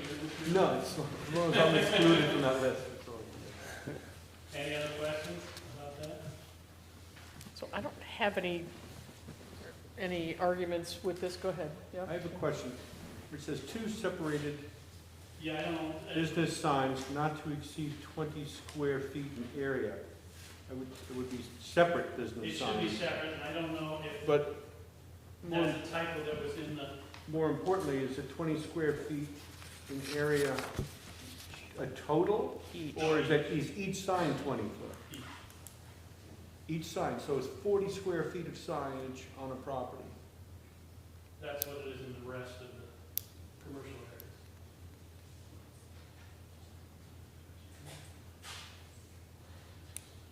I just know it's a separated thing too, and I don't know if I'm pretty sure I cut and paste that, so maybe that. Well, maybe it's so you don't have a 20 footer and a 20 footer making a 40 footer. That makes sense. Maybe the whole point of this rule was people were putting, they had a big sign for the plaza by the road, so they put, I don't know. I know sometimes with signs, the size of signs depends oftentimes on the speed of traffic going by. Well, and Brandy's formula was, it depends on the width of the building. Right, that's for contextualism, for, make sure it's not out of whack with the size of the building. And I think that's probably why they gave the variance for the Mountain Marketplace sign, which is ginormous. I think it wasn't considered a design change. I think that's what that was. It's Whatever. different letters and colors. Right. Heather? Not that I agreed with the decision. Heather? Thanks. Yeah. I have a question. Can you explain the difference between, and maybe there's not a difference, interim zoning bylaw versus an amendment? I can explain that. Interim. An interim zoning bylaw is passed by the select board, and it's for a quick fix to a problem, but it has to be something that the planning commission is working on anyway. So the planning commission will fix this in the next bylaws, but this will pass it sooner. And the example most people know about is the Baba Louie's in Chester. They did an interim bylaw so it could be Sugar Bob's nuts and maple syrup, because it was, had been abandoned for more than 5 years, so it really shouldn't have been able to be commercial. Versus an amendment. Amendment is, the planning commission has to write an amendment, and then they have to hold a hearing on it, and then the select board has to hold a hearing on it. So is this going to need a hearing? There's going to Yes. be one hearing before the select board. One hearing. Okay. Thoughts, guys?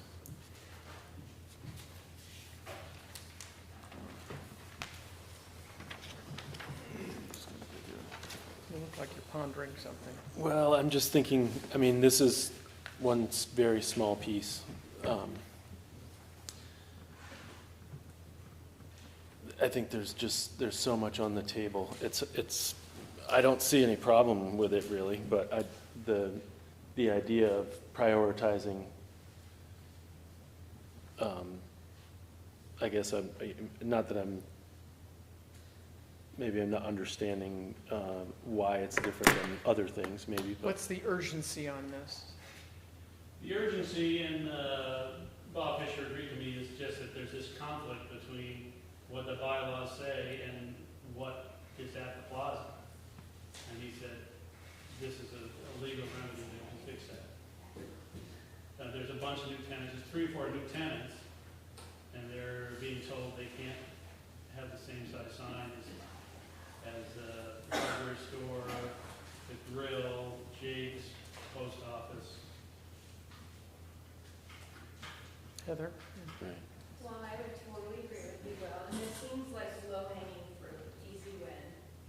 I would just urge the board to consider both the planning and the select board on how you prioritize things in general.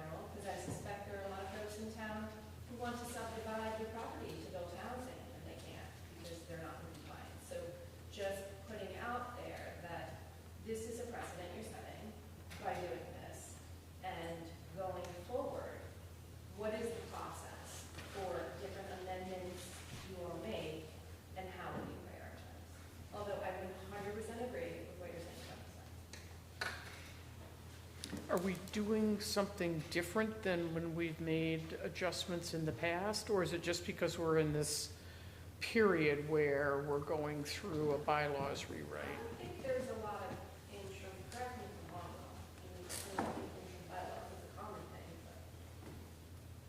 I have no idea.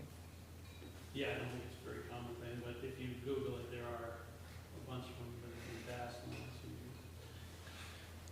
I think at the last meeting, we were kind of pondering whether it was, if it met the criteria for doing this, and we said, it kind of does, and Bob Yeah, confirmed that it I'm does, sorry. so. I'm sorry, I wasn't there, yeah. One issue, I think, is interim zoning is only good for 2 years, is that right? So in 2 years, if it doesn't get incorporated into a new zoning bylaw, then we're gonna be back doing the same thing. I wonder if it makes sense just to do an amendment. Exactly. It's just one extra hearing, then it lends some permanency to it. But it's gonna, who knows what the next zoning bylaw is gonna say. I don't know if it's gonna say the same thing or not. So, anyway, that's just for the sake of discussion. What would people like to do? Well, I think that was the only, just raising that question. I don't see a problem with making that change. It's just like, okay, now that we're doing that, Yeah, I don't see a problem with the change, but like she said, we have to be careful about, be aware be of aware of, Well, I other mean, but requests there or. is- There already is a precedent that half the signs in the plaza were granted permits incorrectly. And then the new tenants don't get a chance to have the same size sign. If all the permits, if all the signs in the plaza were granted correctly to the rules, and the rules have been changed, I think I would feel different. I apologize in advance for this, it's a cynical comment. What would happen if those store owners put up a sign that technically wasn't permitted? What He has signs were? he has That's to give a a- notice of violation, and it's $200 a day. Yeah. Because if that one person can violate doing that, and then the guy over there can violate, that's just me talking. It's his job. So Will would go out and issue a citation, A notice of And- violation. a violation? You would? Yes. Okay. He has to. I mean, the statute says Heather over if here it's a and then violation, you Tom. have I think over that's the there. conflict which has brought this to light, so that he doesn't have to do that. Heather? I don't have a question, I just have a note and want to make sure that I heard it right. I'm hearing that the language is already set, the planning commission is on board, right? Yes. So why not an amendment? Just, it's quicker and, they want to focus on. Is it quicker? They both have hearings, right?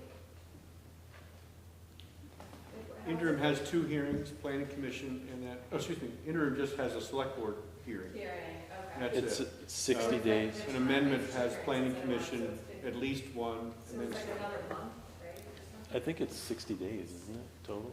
For we did an amendment in 2020, and It's just like 2 years, re-up, 60 days, just putting that out. Tom? I just have a simple question, that is, if this zoning ordinance for signage at the plaza is changed, and everyone takes advantage of it, will it be like letters all the way across the banner, that is that framing top edge of the plaza, all the way across the building? The new tenants are the auto parts store, so they want a 20-foot square sign. And then in the, A single 20-foot square sign, Yeah. not 2 20. well, they already have a sign on the window, which would be their other sign. That's in the window down below. Yeah. And so now they want something as a marker up above. And then in the annex, there's someone who wants something, who's the other one? But, the bank already has a sign. They could conceivably ask for a bigger sign. The bike shop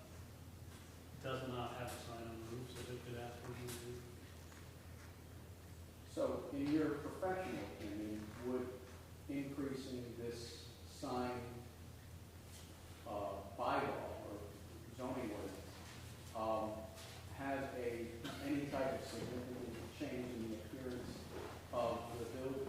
I don't think so, because, the drugstore used to have a sign that size, and I'm trying to think of all the stores that were there and gone. The drugstore and I don't remember. The theater had a sign. It seems like it would more align the bylaw with what's currently there, essentially, and then going forward, there might allow more. Side of the plaza, the right-hand side of the plaza. Right. Okay. Which makes sense to me. Yeah. So should we pass this motion as it's written here to consider an interim bylaw proposal rather than an amendment? My opinion, that's what I would say, so. Okay, You can't do it just as an amendment because the planning commission hasn't had a hearing. The only way you got can it, do it is. as an interim, Right. okay. And when would we schedule that hearing? Our next select board meeting? Is that too soon? It is too soon. Because it's Okay. 15 days or something. We so- need 15 days notice, and it has to get to the newspaper a week before it runs. So it'd be December, what is it, Whatever the 19th? second one is gonna be. 16. 16th. Are people all right with that? Okay, December 16th. Quick question, can you issue an interim bylaw and then proceed with an amendment, or is that? You have to, actually, I don't think you have to, but that's the idea, is it's, gives you a jump start on that. Would somebody like to make this motion? Sure. I move to schedule a public hearing for December 16th to consider an interim zoning bylaw proposal regarding commercial signage, such bylaw being necessary in order to protect the public health, safety, and general welfare and provide for orderly physical and economic growth, and direct the zoning administrator to provide the required public notice as an emergency measure. Second. Second, all those in favor? Aye. Okay. All right, there we go. Anything else on that matter? Okay. Thank you, Will. And Planning Commission for working on that. Okay. Next item is Housing Commission. Here we go, another important group in town. Patty, would you like to present to us? And I know we've all gotten the PowerPoint, but please take us through. Describe what we're presenting, but Jamie put the presentation in the packet, is that right? We're happy to follow up with any questions. So the Housing Commission is here tonight to provide an update on our activities over the last year. And, granted, following the resignations of the Planning Commission member, we felt it important to stay in front of the select board in terms of, and the public, in terms of our activities. And we meet monthly. Sometimes we do hold bi-weekly meetings to make them working sessions where we can actually focus on certain things a little bit more intensely. But we presented to the select board, the last time we presented was March or April of 2023 when we completed the housing needs study. And so the team was formally put together fall of 2023, and we've been working on a number of different fronts. So we wanted to give you an update on those efforts. And just for the benefit of everyone here, just a quick recap on the housing needs assessment, just to set the stage. We have the remaining, and I apologize if I read some notes just because it makes it easier for me. Even a year later, there remains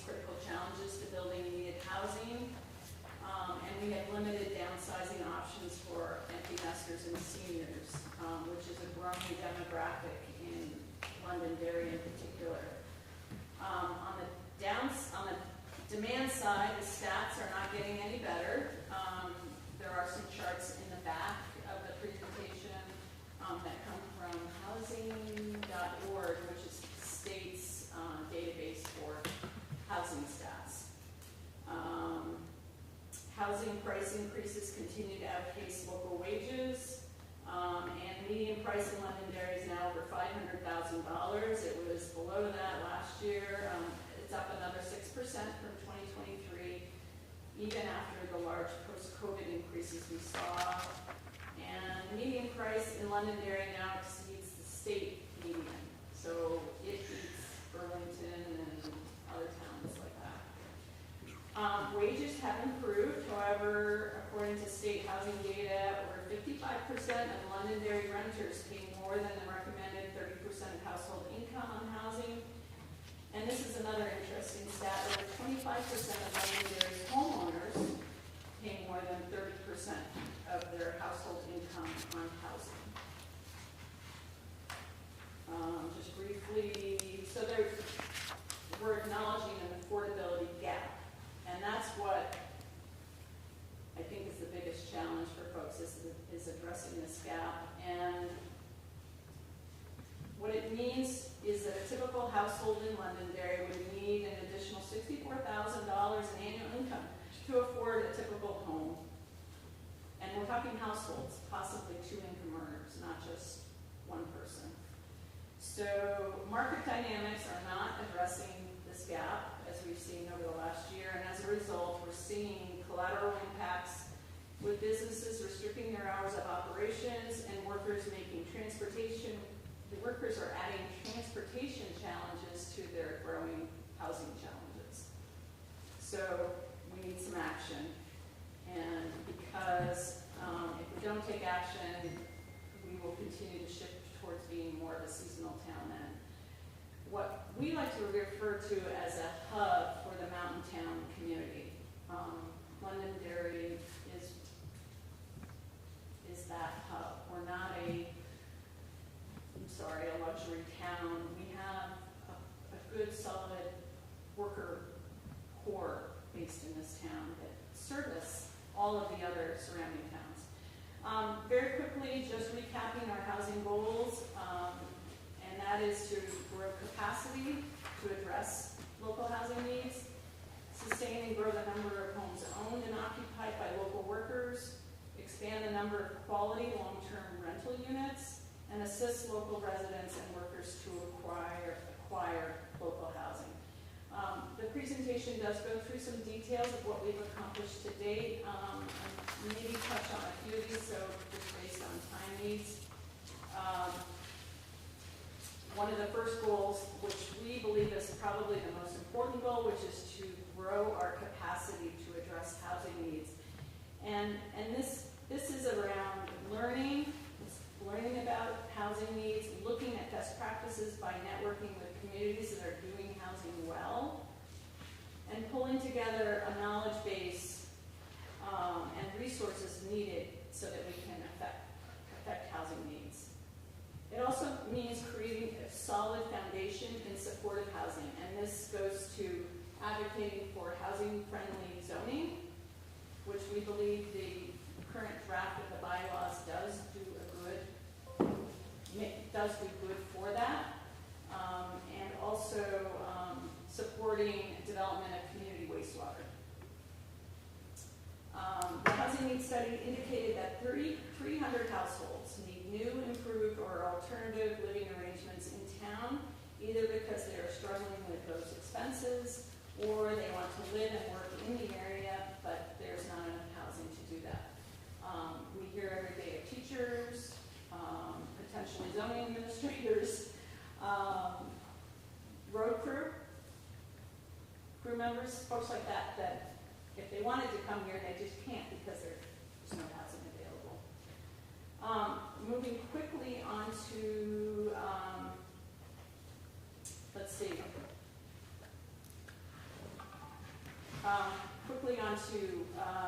growing the number of homes owned and occupied by local workers, our effort is focused on retaining and improving the units that we have. We think that we can do that on an incremental basis. We're not necessarily talking about large housing types of projects. Those, no one small town can do really a large housing project. We're talking about supporting incremental development of maybe an accessory dwelling unit or someone who needs to improve a unit so that they can rent it and or improve their house so they can sell it to a young or a first-time home buyers. We are very pleased. One of our accomplishments was we did play what we believe is a significant role in putting together the short-term housing ordinance. We're very pleased to see that take effect. The key parts of the short-term rental housing ordinance now are ensuring that they are safe and they don't infringe on residents' quality of life. And it also helps us understand what type of short-term rental housing stock we have in the city. We consider short-term rentals a commercial use of a residential building, and so should be subject to conditional use permits, so neighbors have an opportunity to weigh in on short-term rentals in their neighborhood. We are also advocating for limits on short-term rentals, which haven't been addressed yet. And this is to ensure that, again, the balance between short and long-term housing opportunities, especially for towns like Londonderry, which, again, we consider to be a commercial hub for the Mountain Town region. So that balance was also highlighted in the housing needs assessment. Very quickly on rentals, this is an area that we think that we can affect change, again, one unit at a time. The state has had tremendous success with the VHIP program, which is the Housing Improvement Program, which provides grants to homeowners to either create an ADU, accessory dwelling unit, or to improve a rental so that it's more up to code, so to speak, and safe for the residents. We are looking for ways to promote that program here in Londonderry. It's a competitive program and there's very high demand, but homeowners can get grants for up to $40,000, which is pretty nice and can maybe make a dent. Lastly, on helping local residents and workers acquire local housing, we do still want to engage with employers on local housing. We understand that Stratton has purchased 8 or 9 hotels in the Manchester area for their seasonal workers. We certainly would love to encourage them to consider year-round rentals rather than just seasonal. There are a lot of creative things that can be done. We've been compiling a lot of resources for homeowners and prospective renters, and we've kind of become a network for people looking for housing, but we don't have a formal forum to facilitate those resources. So we look forward to the town's continued effort on updating their website. We have a Google Drive that is available to the public, which has resources on it. So we just need to communicate a little bit more about what's available out there and be a resource for the community for that sort of thing. At this point, housing in the community is typically done privately, meaning private developers or nonprofits get involved to help facilitate housing. At this time, the town of Londonderry has no dedicated fund in support of housing. And so we are coming with an ask of the community. We have a healthy recreation and visitor economy. However, it comes at a cost with high demand on local, municipal, and volunteer resources. As you know, during the holiday seasons, the town just fills up with visitors. There's typically a lot of potential firefighter rescue squad needs. The road crews are on high alert. There's a lot of demand on our businesses with regard to workers being there. We have a 1% rooms and meals tax This tax is primarily paid by visitors, considering their rooms and their meals, unless a lot of our local residents are going out and eating a lot. Currently, the 1% rooms and meals tax is allocated to the general fund, and we acknowledge that, yes, this does feed into property tax rates. But the proceeds that the town receives from the rooms and meals tax is allocated to all property owners, including second homeowners. Instead, we recommend leveraging this revenue, again, largely received from visitors, and investing it into programs that will directly benefit our residents, businesses, and our local community. Londonderry has existing a community economic improvement fund, and this fund is available for the purpose of supporting municipal efforts to plan, promote, and implement economic recovery, revitalization, and development efforts in Londonderry. We think this fund should also include housing, if you want to put development meaning housing.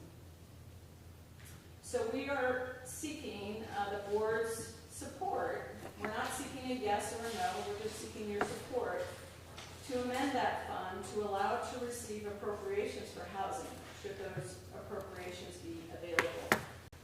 Additionally, we'd like the select board's support, again, support, not a yes or no, to place a warning on the town meeting agenda to appropriate proceeds from the 1% rooms and meals option tax to this fund. Again, the select board would have ultimate say on where those funds go in terms of the types of projects it funds. If there are emergencies, I don't know how these funds can be used, but obviously the definition of this economic revitalization fund is quite broad. If it means supporting the development of phase 2 of wastewater, that would open up opportunities for community wastewater for housing units. Let me see if I missed anything. So we have 1 quarter of data on the 1% rooms and meals tax. I believe it was implemented in July 1st. So to date, we've either received or we expect to receive about $40,000. So that's 1 quarter of rooms and meals tax. It was 10,000 quarter.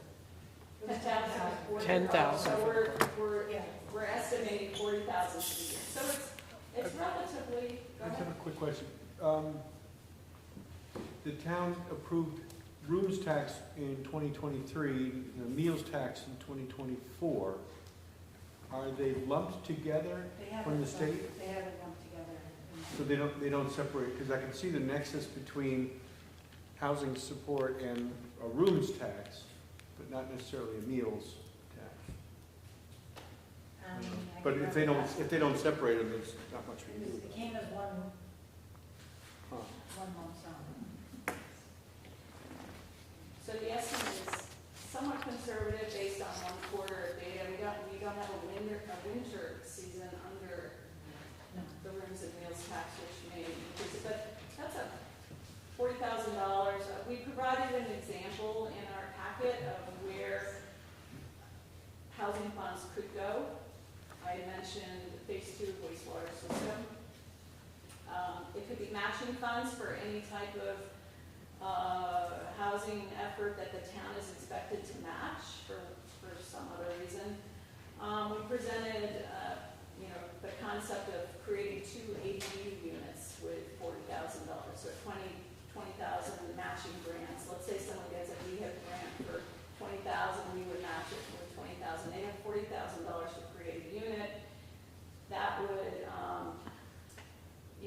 help a business with an employee. It would help, obviously, the increased value of the home.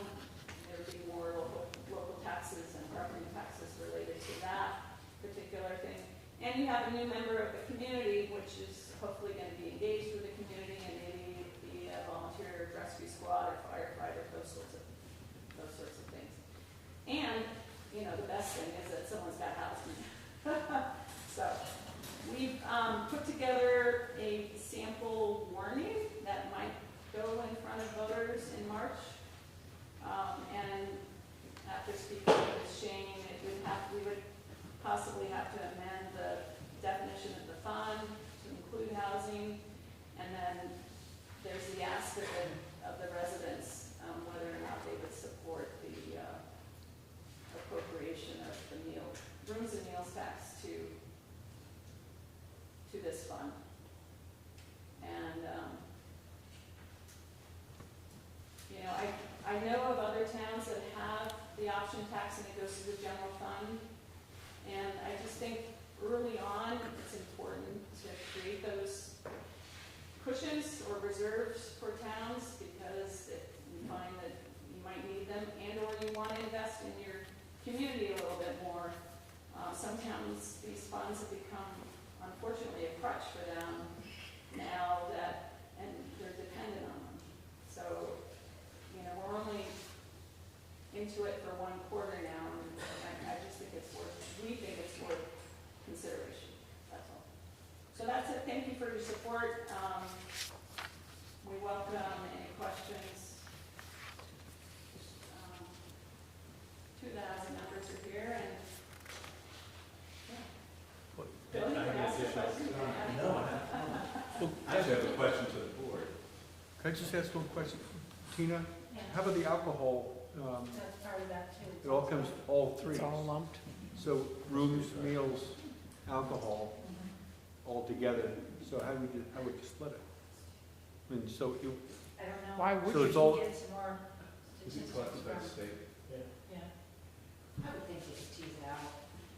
so you could allocate a proportion of, you know, Right. if we get 80, whatever the number is, if X percentage of that can go to this.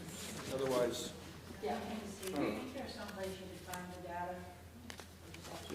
the state's not very forthcoming with data locally. So I have a question to the board and Yes. a comment. One of the things that I mentioned was that the housing committee had done a lot of work on proposed language for the short-term rental ordinance. Had a number of features to it, you know, some limitations on short-term rentals, also some recommendations with respect to fee schedules. And so that committee, I know the planning commission resignations through a bolt of sand in the wheels of movement there, but, you know, I think those of us that have been on the committee are more than ready to get going and start having meetings. I don't know if Andy's here tonight, but, He's back there, yep. but I think, you know, we, at least several of us would like to get going on that. Part of that as well is that it come up before, I think others have raised it, but, you know, through the housing commission and the prior planning commission, basically those two groups had signed off on some language. Included in that language was a tiered fee schedule. And we understand when we brought it up previously that there was an issue. I'm not sure I understand it, but the comment was that registration fees, we can call them license fees, whatever, but that registration fees could only be used to offset the cost of administering the short-term rental administrator and his costs, right? Yes. What's odd about that is that there are other towns that have tiered fees for short-term rentals, and they are dedicated to a housing fund. So, you know, the question, and the answer to the question that I would raise, part of that, one of the things we want to address and get the committee going, is there must be a way to do it. Whether it's a business license, whatever, you know, there's got to be a way to have tiered fees and allocate some of those fees, not all of them, to a housing fund and generate a sizable enough fund. It doesn't have to be hundreds of thousands of dollars, but a sizable enough fund that could start being used to help with acquiring homes, renovating homes, flipping those homes, whatever, and then that rejuvenates the fund. The fund would grow and would be eventually a significant resource for addressing the housing issues. So that was a key piece of it. The other key piece, which is, you know, I know it's something that's assigned to me as, you know,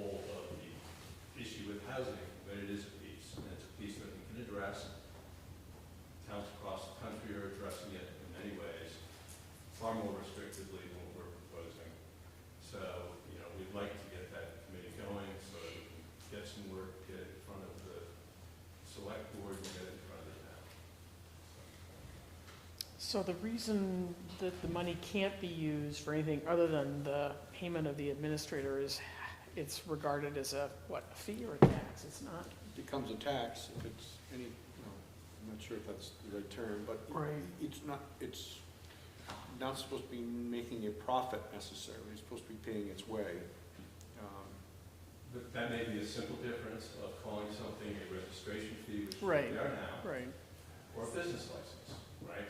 So Vermont considers any property that's a short-term rental is a public building. That makes it subject to additional rules and regulations. So, And we can bring it by our town attorney again, but they were pretty clear, and I've been in this business a long time, and I know that, conversation with the other towns that are doing it and find out. yeah, if how they're doing Yeah, yeah. something Right. that's illegal, we're not gonna mimic that, but if they Sure, found a it's way not around illegal. it. It's being done in a lot of places. I think you just need to figure out how to do it. Yeah, Take if- it a step. if- It if could be a you were- source of If you're income. aware of those communities that are doing that, it would be great to know about. Great. Melissa had a question. I was just going to recommend talking to the towns that are using the tiered system and find Yep. out how they're doing it. How do we activate that committee? How do we get you guys? Well, we were somewhat ready to activate it, and then the planning commission resigned, and so the planning commission members that were part of the SDR committee are no longer there, so we're waiting for that to be filled. Do you want to coordinate with Jen? Well, the planning commission did appoint individuals, so there is a full Is the committee committee full? ready to meet. So the committee itself could then figure out how to call a meeting? Yeah. I mean, two select board members are Tom and Martha, you yourself, Paul Abraham, Brent Bamarito for the planning commission, Trevor Powers from the planning commission, and Andy Dahlstrom. So, yeah, I mean, whoever wants to call a meeting should call a meeting. I'm happy to help with an agenda or with, Great. work with Andy. Great. Okay. I lost the process. So we're back to what Patty has brought, or the Housing Commission has brought to us. What say you, folks?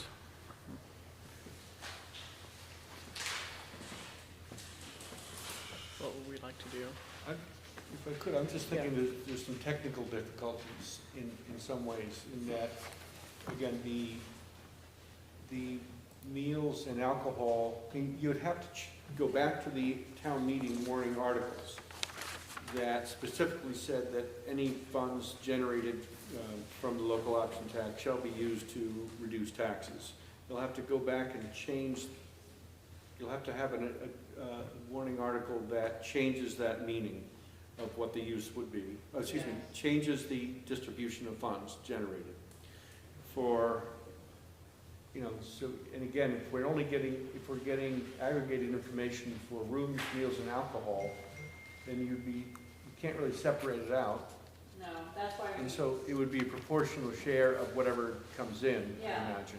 And if I could just So some- clarify, I recognize that everything's lumped together, and that's why we put it into this, we recommend putting it into this broader economic revitalization development fund.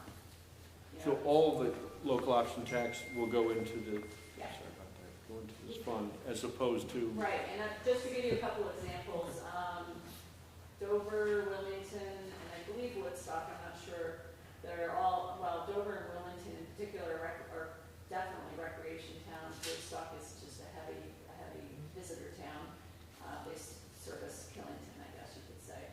But they all have their 1% option tax. For them, we have a sales tax component also, but their 1% option tax goes into a broad development fund, of which the select board and every town meeting, the select board appropriates or makes recommendations to allocate those funds to different buckets, of which housing is one.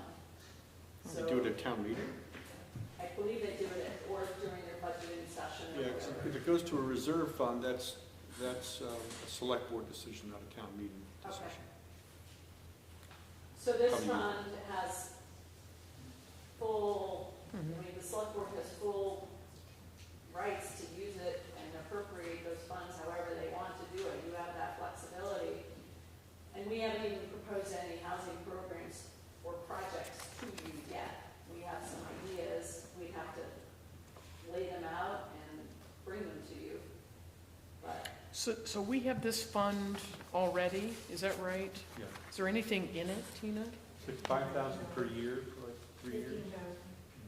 Have we ever used it? Nope. It's not a bad idea to have So it a could be, pool for that example, allows us to do, it could be used, let's say you get a big grant related to wastewater. And right, there's right, a match needed. You would have that. That was the original idea, is Yeah, to let's create say a that match. the housing group got a grant to do Yeah. something. Typically, towns are expected to provide some type of match. So, you know, we're not talking, I mean, our estimate is 40,000 a year. That works out to, I think, $30 per taxpayer. So it's not a huge amount of money, but it's a cushion, and it's funds that could be invested directly into the town and for, yeah. I mean, Wilmington and Dover, they use it for rec trails for the community, they use it for supporting small businesses, they do some of their events, it funds some town events, things that would be nice, and towns like us should have, would be nice to have, and we think we deserve certain nice things, you know, so that's our take on it.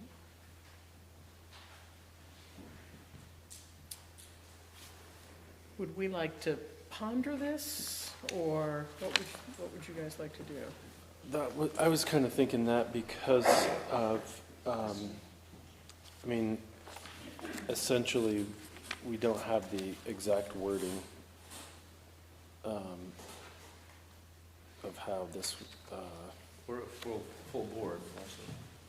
right, yeah. Right, we're missing two Particularly, members. you know, to put something on the warning, it'd be best practice to have a full board. Yeah, I no, I think more information and, Exact numbers. What's that? What's new, what's alcohol. Do you want to spend some time doing that? Yeah. And I can work on the town warning language a bit. So that it reflects what we originally said that fund was for. Well, right? kind of We bulletproof took it. a stab at trying to come up with something, is it just those two items, or do you think it could be more? I'll need to take a look at it, just to bulletproof it. Yeah, I'm in agreement with Taylor on that. Yeah, okay, I think If, it's, Can we ask, what are the options if the select board does not, support putting a warning on the agenda? Can we, I understand there's a petition process? Sure. And is there a deadline? Yeah. What is that process? You have to have 5% 5%. of the 5% population. of the voters have to sign the petition. And it has to be to us by,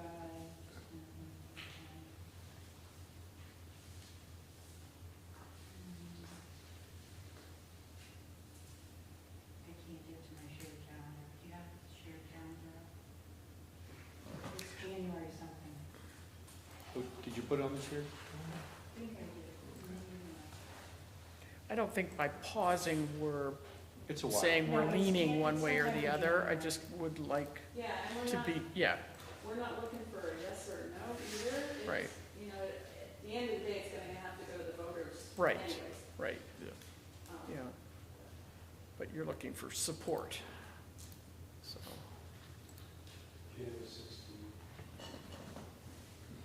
My sense, adding housing to the development, the use of permitted uses under the reserve fund, Yes. I don't know if that's really controversial. I think the issue is allocation of the local option tax.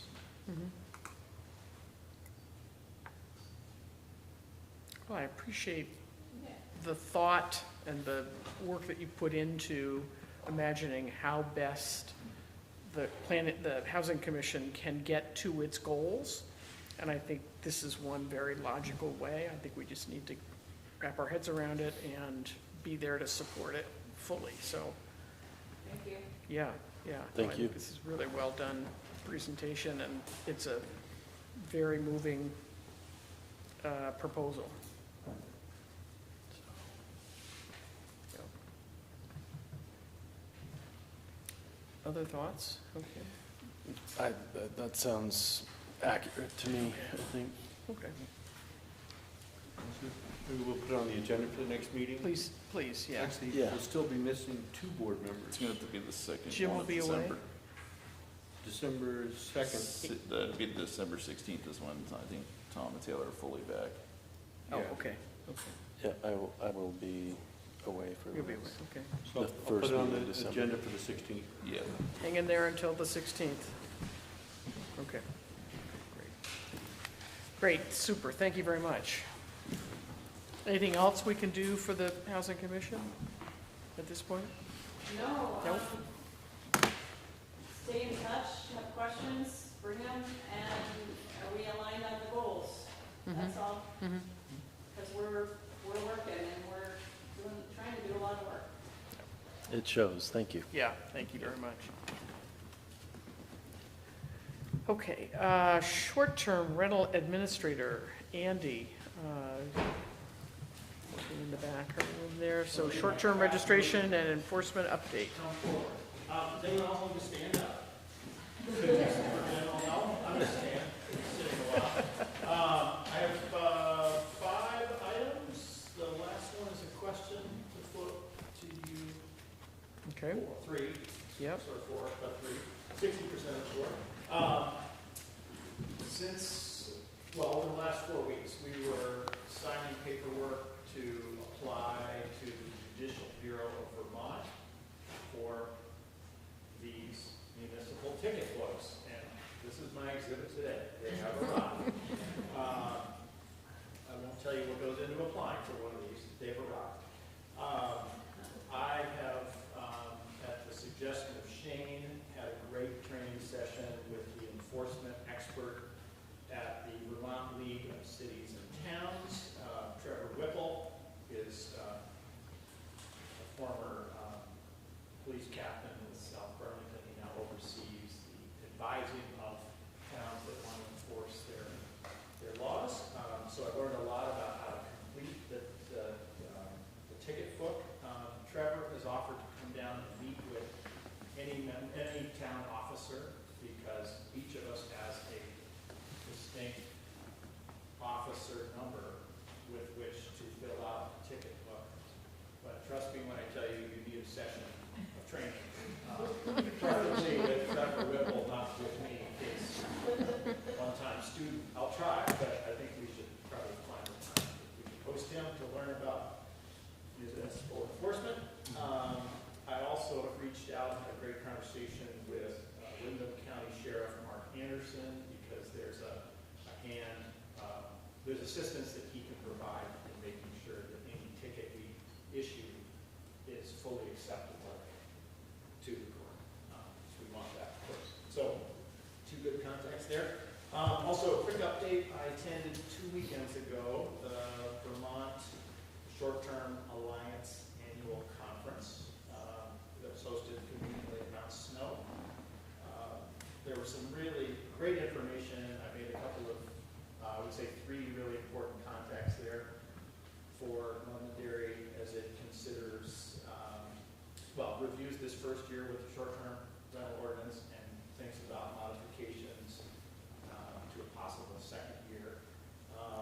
The key contacts are a safety expert based in Boston who runs kind of a world-renowned, I now know, safety training and certification program.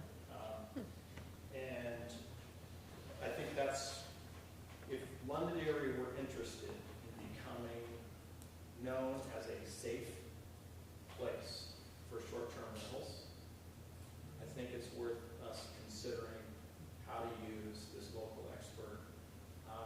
Because I learned that most people who don't use short-term rentals do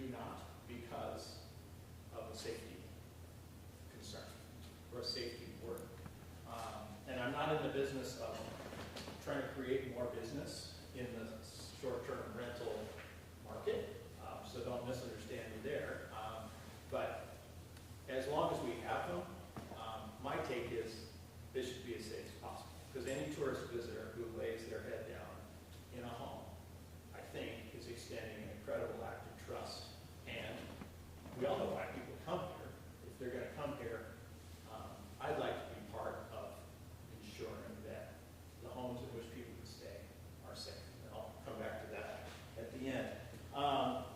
Casella was at this conference, and they are interested in offering some waste management solutions. So if the board is going to consider adding a mandatory trash recycling and food waste service to the STR requirement list, which is one possibility I've heard, Casella would like to be able to offer their services, and I think this might intersect in an interesting way with the developments at the Londonderry transfer station, moving to possibly a zero sort system and a compactor.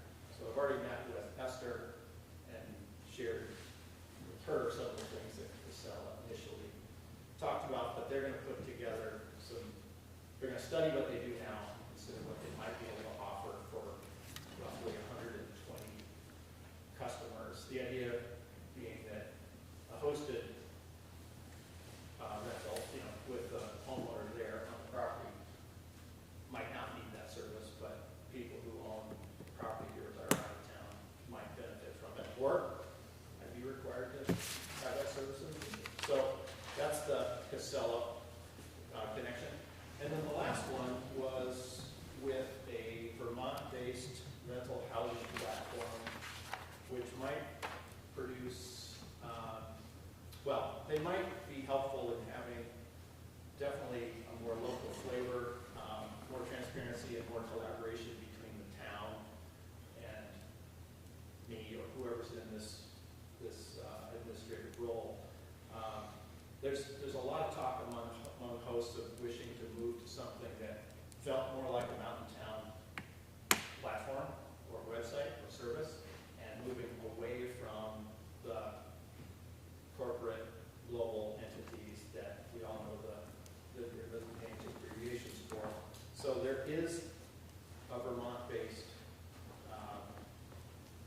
website, and he's interested, once we decide if we're interested in entertaining the idea of sort of having a mountain town site that people would go to because they want to go to the street. Anyway, I'll follow up with him on that to get the conversation going about it. I like that we have an offer. That takes me to the next topic, which is the warning letters that went out today. I wrote something, and our town attorney reviewed it and thought that it was the right strategy.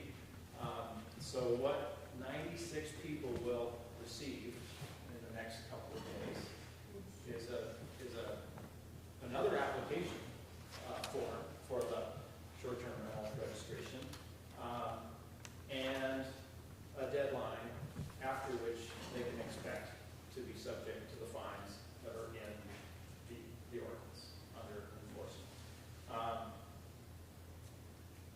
We signed on a couple of months ago with Deckard Technologies for some short-term rental monitoring, and I think the number is so high in part because Deckard has detected more and more short-term rentals over the last 6 weeks or so, 4 weeks.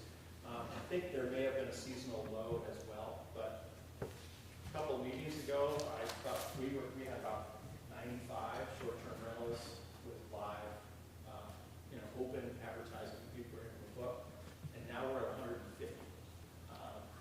Which is right at what we were estimating. Yeah, it's a little on the high side, but it's now really there, and I've double-checked and triple-checked. So I think Deckard is finding more, and I think more people are offering as we move kind of out of the doldrum season for rentals toward some holidays and some snow and all that. But I feel like we're getting good service from Deckard, and they make it much, much easier to be able to sit down should get this nudge in the form of a letter. And if they're not responsive to this umpteenth reminder that there is an ordinance, then who is it that should receive a ticket out of this book? So- Andy, quick question. Yeah. It sounds like the number of short-term rentals varies every single day, right? Yes. So that today it could be 100, tomorrow it could be 50, based on Yeah. The season. fluctuations aren't. There are quite as dramatic as fluctuations. that, but you're right, they're changing every day. You're changing everything. I'm just saying that so that I understand it, but yeah. Yeah, and there's, I mean, they warn me that there's a tactic that some hosts will use, and that is to post something just for a day or two to grab a bunch of reservations for the future, and then they decommission or they, Yep. they put their ad to sleep. So there are a few that I swore were live a couple days ago, and then, so it's a very small number. But you're right, it is. Yeah. Yeah. Can we check the, Yeah, Facebook DMs, because I see a lot of that.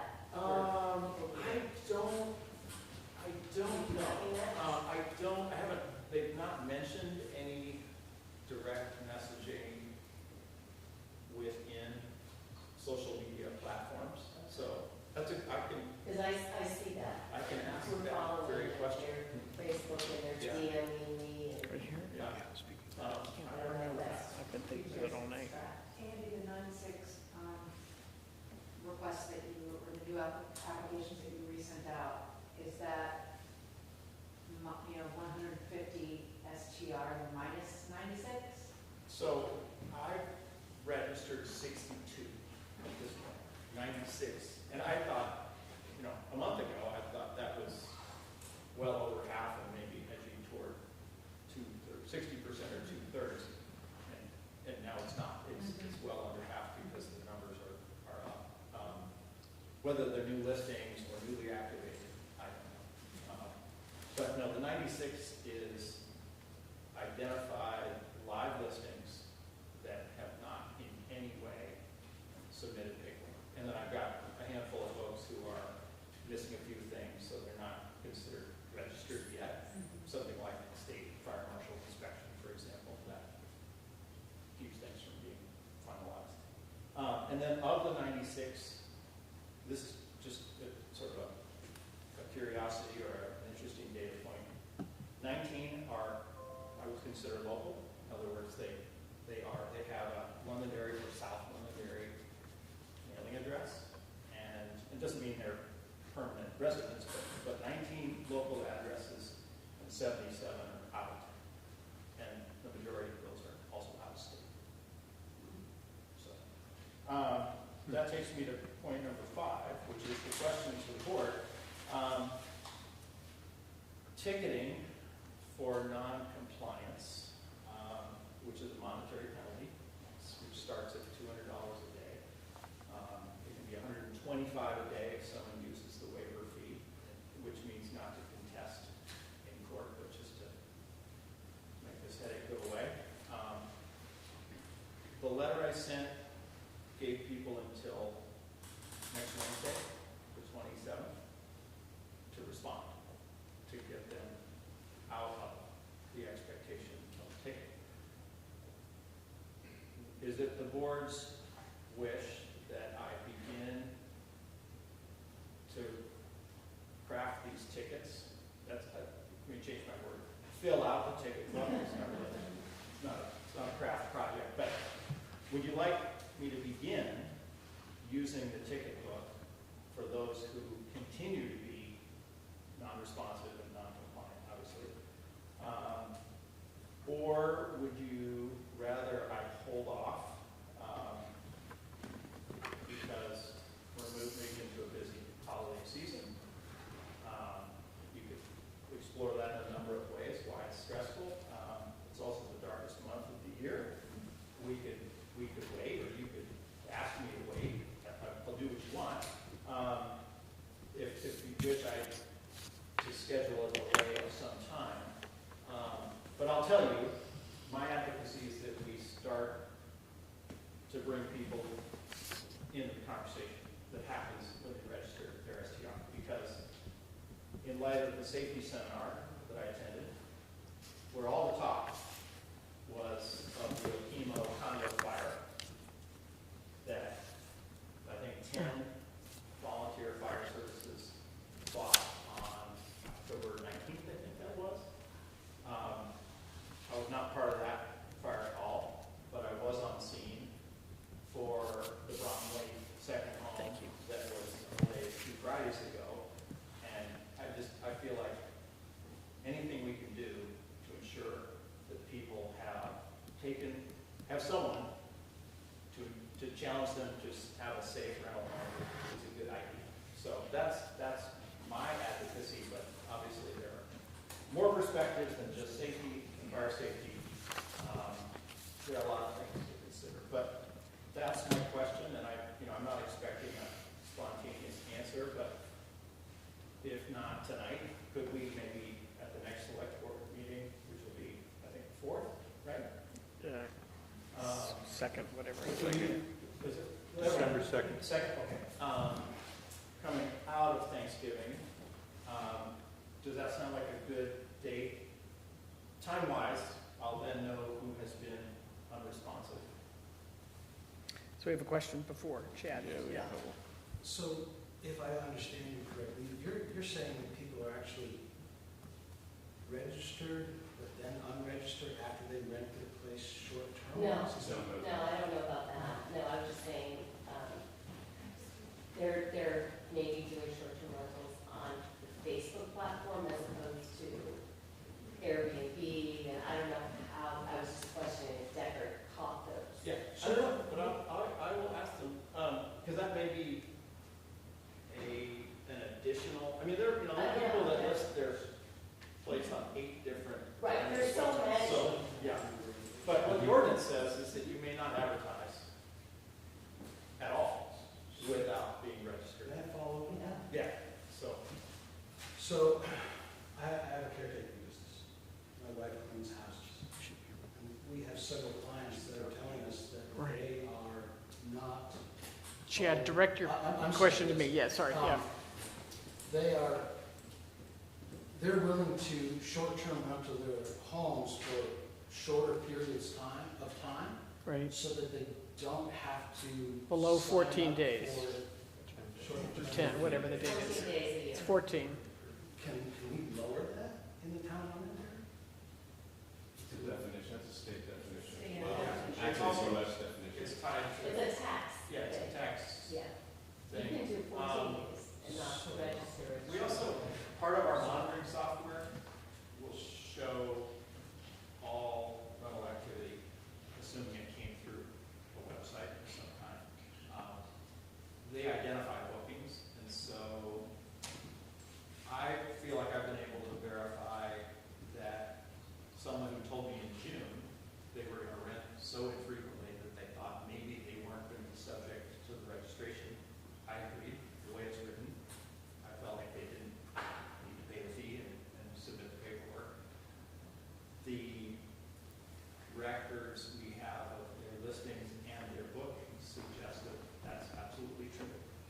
And I'm following up on someone else who pulled their application. They started it and then said, oh no, we're not really going to rent very much. And I find that the same monitoring system shows that they have rented more than the minimum that is required. So It's a good system. it is a good system, and that's Yeah, just it's its own fascinating, yeah. thorn, but so far it's so few people that it's not feeling like a dodge. And in fact, I continue to think that most people are not engaged in any dodge at all. That there's plenty of ignorance, and there is some arrogance as well. People who think that maybe this will all blow over, or that it can't possibly, be part of their requirement. And it is, of course. But for the most part, these are really nice conversations. Sometimes people need help. Sometimes, we had someone change addresses, and so he was delayed on getting his tax bill, and, he should have let the town know. But now that he's getting his mail, he's done everything he can to catch up. So, yeah. Bill, yeah. I guess I have to ask you that. So two comments. One, the 96 non-compliant, had they been previously approached, or are they actually just not at all aware, in your opinion? And then number two, is a statement which would be going into a heavy season for anybody that's renting. Now would be the time to get people to snap to and register. So I would agree with his recommendation to get it going sooner rather than later. So, Andy, can you answer the question about, were the 96 previously? If people got Notified. their tax bill, Yeah, then they also got yeah, a okay. little slip of paper, and So everyone is aware. lots of people have referred to how helpful that brightly colored bookmark was. That, you know, and it had a QR code, so that it took them right to Yep. the town website. So, yeah, plenty of postings and direct mail orders. Jenny, you had a I question? have a question just about this fire safety, because that's always been my concern. Good, yep. If you are signing up as a short-term rental, is there an inspection with a checklist that you have 2 means of egress and, you know, you have stairs that you We'll code, let Andy answer, yeah. et cetera, et cetera? The Londonderry ordinance follows some, I think, long-standing Vermont law that breaks public accommodation into 3 categories based on size. So there's a break between 8 and 9, and this is occupancy, so you know, sleeping spaces. If it's 8 or below, it's in the smallest category. If it's 9 to 16, that's the middle category, and then 17 and above is sort of hotel staff. So for everyone, the state requires its safety, health, and an acknowledgement of financial obligation, which has to do with, again, taxation, both, you know, local or state and federal. What the state has done, because of the labor involved in inspecting, is to expect short-term rental operators of the smallest group to report themselves and post their reporting to the state on safety standards. And I'll just talk about safety, because that's what we Yeah, point out. that's my Egress concern. windows, railings, that kind of thing. The moment they get to 9, then we insist, because the state law says that they have a state fire marshal visit. And that's more exhaustive, and the results of it are more demanding. I am not empowered to impersonate a fire marshal when I go to inspect. So I look at every home, and So you actually go in and I've visit. challenged everyone. Let me backtrack. The fire marshal is quite firm in asking that I not impersonate someone from that office. Mhm. So I want not to do that. But I share their publications. I make sure that people understand exactly what's in them, because I don't want anybody to be ignorant of the liability that they take on. So I make sure they're talking to each other, which means they're talking to the state. And if they say they have a sleeping space with an egress window, it needs to be of size. And so that's where all the friction in this job so far has been, is if I go to inspect, I'm not. But Yep. the other, and we're gonna have a meeting of fire chiefs to talk about how we might employ the complaint system that the Division of Fire Safety has set up. A firefighter, I'm not sure if it has to be an officer or not, or a guest in public accommodation, those 2 groups can make a complaint that would trigger a fire marshal inspection of the smallest category, for instance. But, you know, this is, the only thing that keeps me up at night doing this work is one, and the safety seminar I went to just made it all the more real. I'm trying to ensure that everybody is fully compliant with what the state and the Division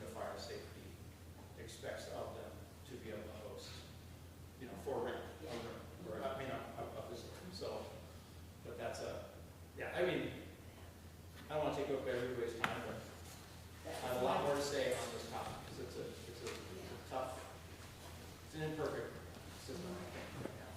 So, Melissa has a question or statement. When did the ordinance go into effect?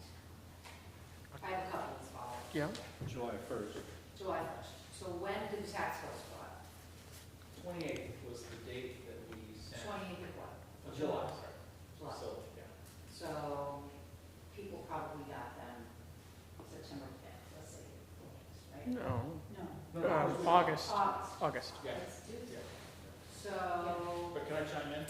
Because the board decided to postpone until October 1st, any action on the Right, ordinance right. based on the need to publicize more completely the existence of the ordinance. Does that sound like a fair summary of what? That's correct. Mhm. to October 1st. So October, so there was a grace period through August. So it went into effect July, they got the tax bills. We were giving them the benefit of the doubt until October 1st. Yeah. And today is November 18th.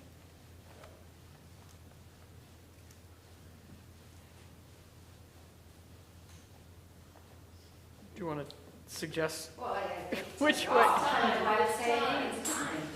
It's time. It's time, okay, Yeah. okay. It's time, this isn't new. So then, It's a, We've been talking about it for it's a 2 years. business issue. yeah, It's a business issue. As soon as they get a ticket that says, I'm gonna, you're gonna be paying how much per day? 200 First infraction is plans a day. Yeah, I mean, That it's, should make a nice chunk of thousands. There we well, go. yeah, but once it becomes dollars, people are gonna jump in. Yeah, there you go. Yeah. It's a business decision. Yeah. So, It just seems. It's- So, yeah, the it's time a to do it is it's a yesterday. business Yeah. decision for the people who are running the STRs. They're the ones who make the decisions. Right. I mean, what good is? If they don't sign up, so they pay. They're not gonna pay till they have Ordinance if to. it's not being enforced. Right. Right. So Andy and his office are asking us whether we would encourage him to start writing tickets. What's the date? Before Thanksgiving, the day Well, before. it wouldn't be, I mean, the. No, I thought it was deadline early. Is Wednesday, the day before Thanksgiving, Yeah. so realistically, I would start after that long weekend. If I'm allowed to take Thanksgiving. Which we were, and the other suggestion was waiting until the meeting and reporting how many were actually left, right? Shane and I were talking just about the challenge of the season for some people, and, maybe we wait until New Year's, because. I wouldn't say that. I'm looking at this crowd out here. I'm in the hospitality business, it's the 26th, the December is game on, everything Yeah. is. Yes. Yeah. Hey, Melissa, yeah, As a citizen, I'm asking you to act. okay, me too. Okay. That's what we ask of you. Well, I'm absolutely in favor of enforcing this now. I'm a firefighter on the side. I go in these buildings that aren't up to code all the time at this time of year, and you can get in some pretty tricky situations if people don't follow. And it's for this, safety is a big thing. I'm sure you're concerned on the fire safety. Like I said, been in many situations where that has come to fruition based on them not following code, so. okay. It looks like we're all in agreement up here, so roll it. To what, start right away or No. after the Thanksgiving? After After the Thanksgiving Thanksgiving holiday, use. start as soon after that as you want, yeah. Okay, I'll put myself on the agenda for the next meeting with the suggestion that we invite Trevor Whipple on down. And whether y'all want to take time for that or not. Yeah, I think yeah. having someone from the league, mhm, just to talk about municipal enforcement could be a voluntary session for okay, in the town office. great, Great, any other questions or? excellent work. I think you've brought this Thank you. to fruition for us. Thank you very much. Yeah. Okay, Thank you guys for coming. 2 items that we added to category 8. Talking 8E, which is Mountain Town's rec director. Hi, Liam. And we're going to talk about employee background checks. Sorry, you're losing your audience. No, that's fine. I didn't get you all I need. So E is background checks, and F is hiring referees. This is one of those software permissions. So up until now, I've been utilizing either systems through the soccer program or what was handed down to me by Kelly, which is access to the state printer background check, which you can do for free. But that is just not the full check we would prefer to be doing for our volunteers since they're dealing with youth. Before my position, it was just parks, volunteers. So signing on with one of these companies allows us to get a national criminal check as well as a sex offender check. They go well beyond that, but not, we don't need that. Also, Is there a big $30 a check, and that's to be determined. Basically, part of the registration we take in for youth sports. That money's there for jerseys and for referees and such. We'll talk about in a second. But, so that is a cost that, in theory, has always been done. I've talked to a lot of different towns, and it's one of those things that kind of doesn't, it's usually everybody knows the people that have been coaching for years, so I guess it's not really been run. I feel like if we say we should do it, we should do it. So if we find out that those costs are a little prohibitive with still the continued support of FBAA and West River, dare I say as boosters, they've helped and continue to help supplement kind of those budgetary things. So this could be an area where we could say, hey, you guys contribute towards this, so we don't have to raise costs for the youth program. So that's kind of down the road thing as far as the financial. I was just looking for permission to sign on with that software, or as I recently learned, maybe have Tina sign on for that software. Don't be in that one right now. Your name's going to be on everything, yeah.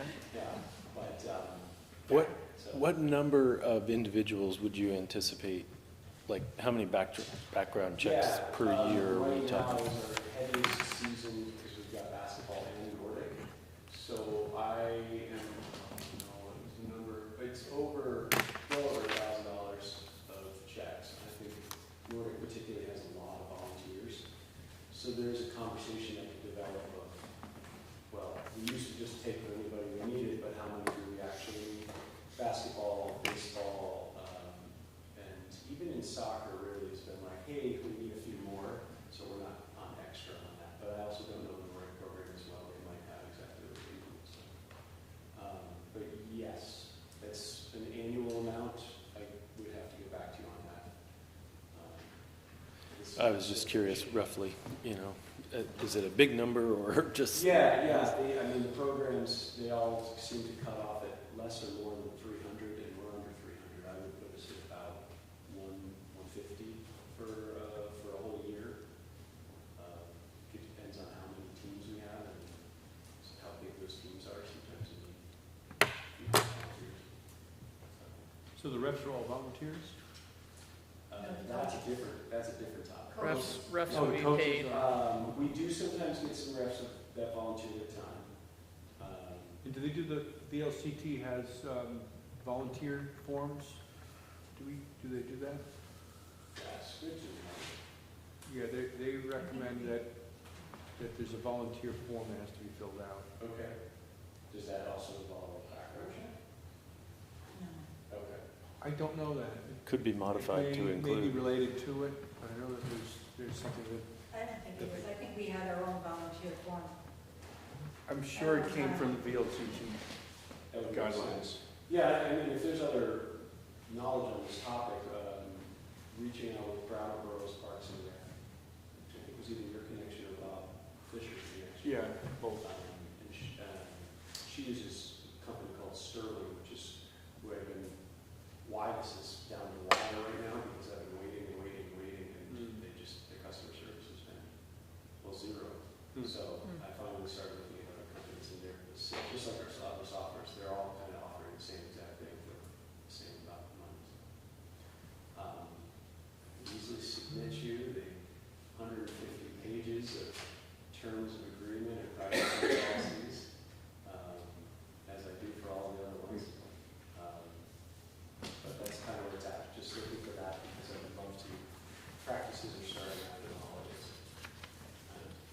mean, it's something we have to do. It's done a lot more easily by companies like this. It's sort of a cost of doing business these days, and when you're dealing with kids, it's the last thing you want to shortchange. I don't want that on mine. Yeah, You know. yeah, so, There are two ways that we can go about it, where I just put in their name and their email, and it sends them the information and keeps me updated. That's been what other programs have done, and that's kind of like, oh, we sent it out. They were supposed to do it, and, you know, more often than not, those are not getting filled out. Sometimes that's because they've also had to pay for it. This is where we would be paying for it as a program. And there is a way where, the other side of it, where I can actually enter their information and run the check. I just need to know exactly what I need to be asking for when I get them signed up. so the question before us is actually, Permission to. will you contract for this? I get that it's a little bit of a black box in terms of how much it's gonna cost this year, but I think if we recognize that it's an exploratory process, if you will, it's not gonna break our bank, right?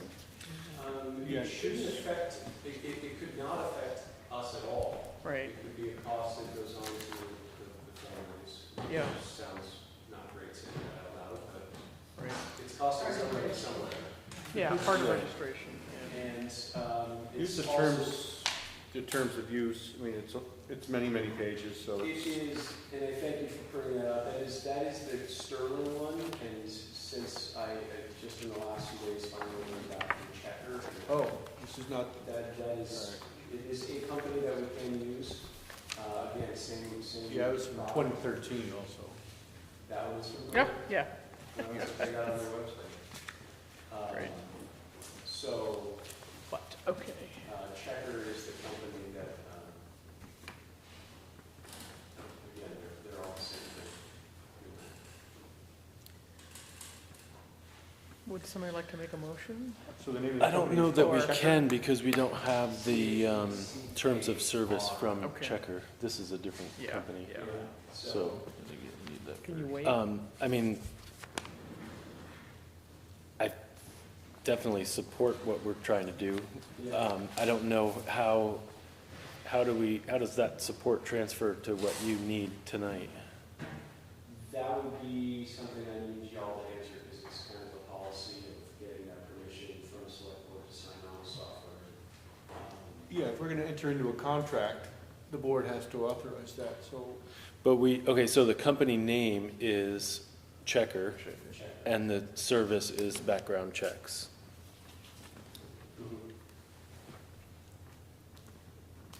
But we don't really have the terms of service from them, I guess, so we might just have to doctor this up a little bit, is all I'm saying. Maybe, subject to, would Bob Fisher need to look at it?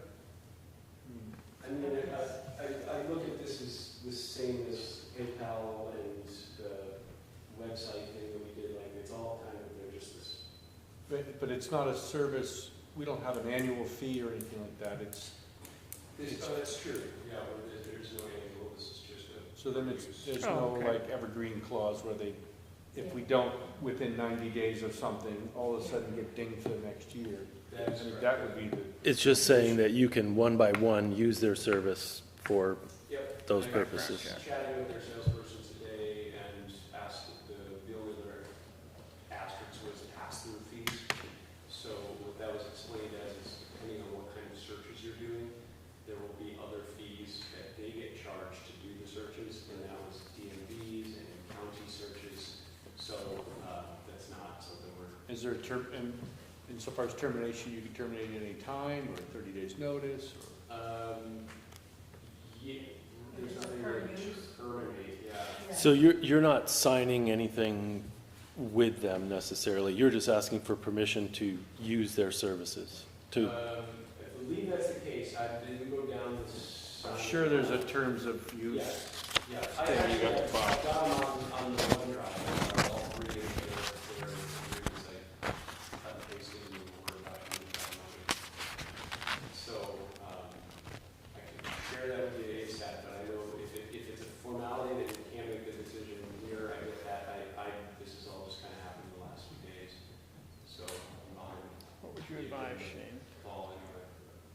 It sounds like as long as we're, you know, we find that there's no ongoing fee, an annual fee, other than the per check fee, and the ability to terminate at any time, then there should be no, to me, there's probably no issue. It was an account that I would need to make to facilitate it. I mean, if they're looking at, you know, purchasing agreement, it's under $1,000, so I could run it. Well, but how about the information do they give to us? Is that entirely private, or can they sell that information to somebody else?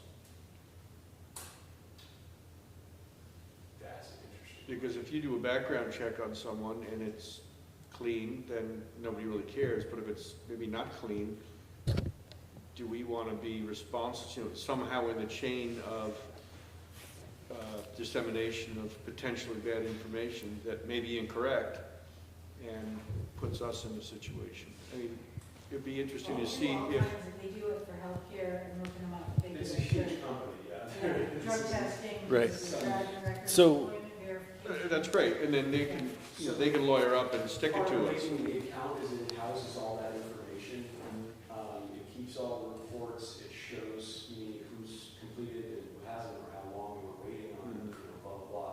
So it's all within the program. What they do with that information, though, that's part of this agreement. Yeah, I would just recommend that you check that stuff out before we jump into it, but I think the board, you know, should authorize and just, you know, give you the authority to do it, but just be careful that you don't put us in a bad situation. Yeah, my understanding, and if anybody's got more knowledge on this, if we're not utilizing a company like this, we would be paying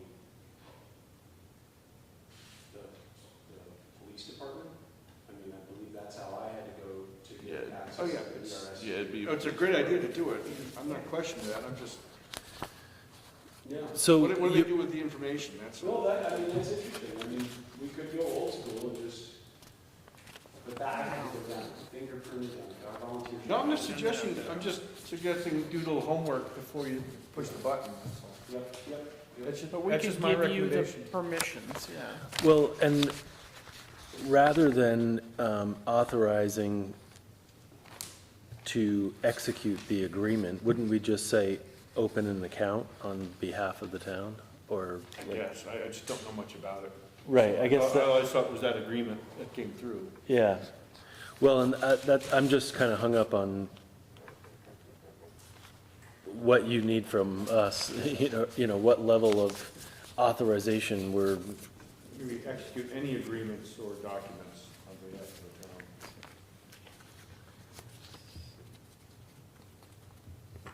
do we want to,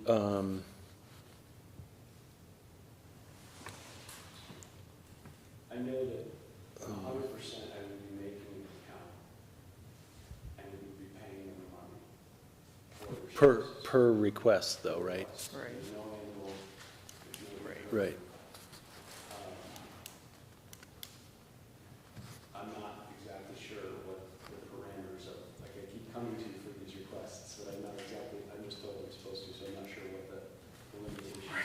This is the difficult thing. Yep. Right. And where is Checker located? I mean, an American firm doing that? These are great questions. Tina's got them.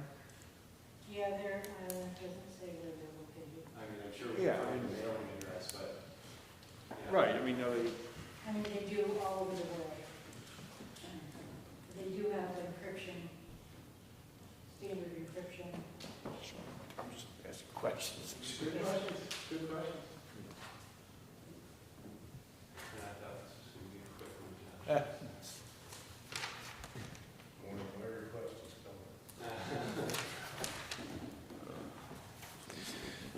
So, Well, are we Do- agreeing that it's accepting terms of service? Is that language okay? from Checker? Yeah, For from background. Checker for background services, and authorize the recreation director to Open an utilize account? their services, right? Isn't that what we're doing? Background checks and volunteers. On behalf of the town.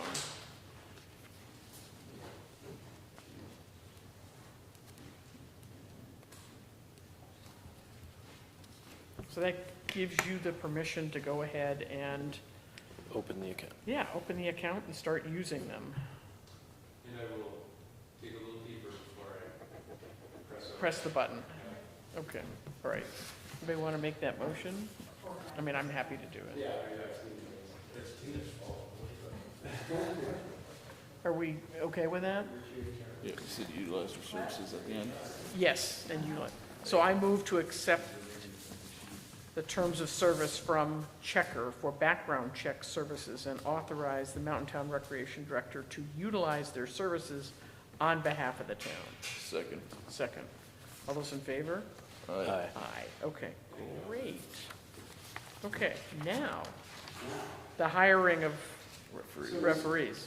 Mhm. The background is thus far and potentially continuing, our referees are being paid by either FBA or West River because they are set up as nonprofits, they can accept a contract for and pay in that fashion. I've been told by team several times, because they keep hoping I'll get a different answer, that we cannot do that as a town. We're not allowed to take a W-9. Well, yeah, because they would qualify as W-4 employees, as. Are they regular 1099s? employees, and we'd have to withhold tax, because subcontractors have a very specific, there's a test for what, and they have to be able to show up when they want and provide their own equipment. Without being instructed Yeah. without throughout the being day instructed, and, And technically referees show up when we want them to. Yeah, Yeah. so I may have to follow up more with, I'm actually gonna call Emmer, because they had a seminar about it. Well, because They have some- I went Judy guy, I had him set, I needed him to show up at a certain time, and he said, yeah, I'll show up at that time. So, you can't just let, I'm just pushing, just for the sake of discussion. I think it's more, There's time the constraints. criteria is more about like directing, like the difference between an employee and a Manager. subcontractor. If this person is a referee, then you're not telling them how to referee, you're telling them the time and place of the game.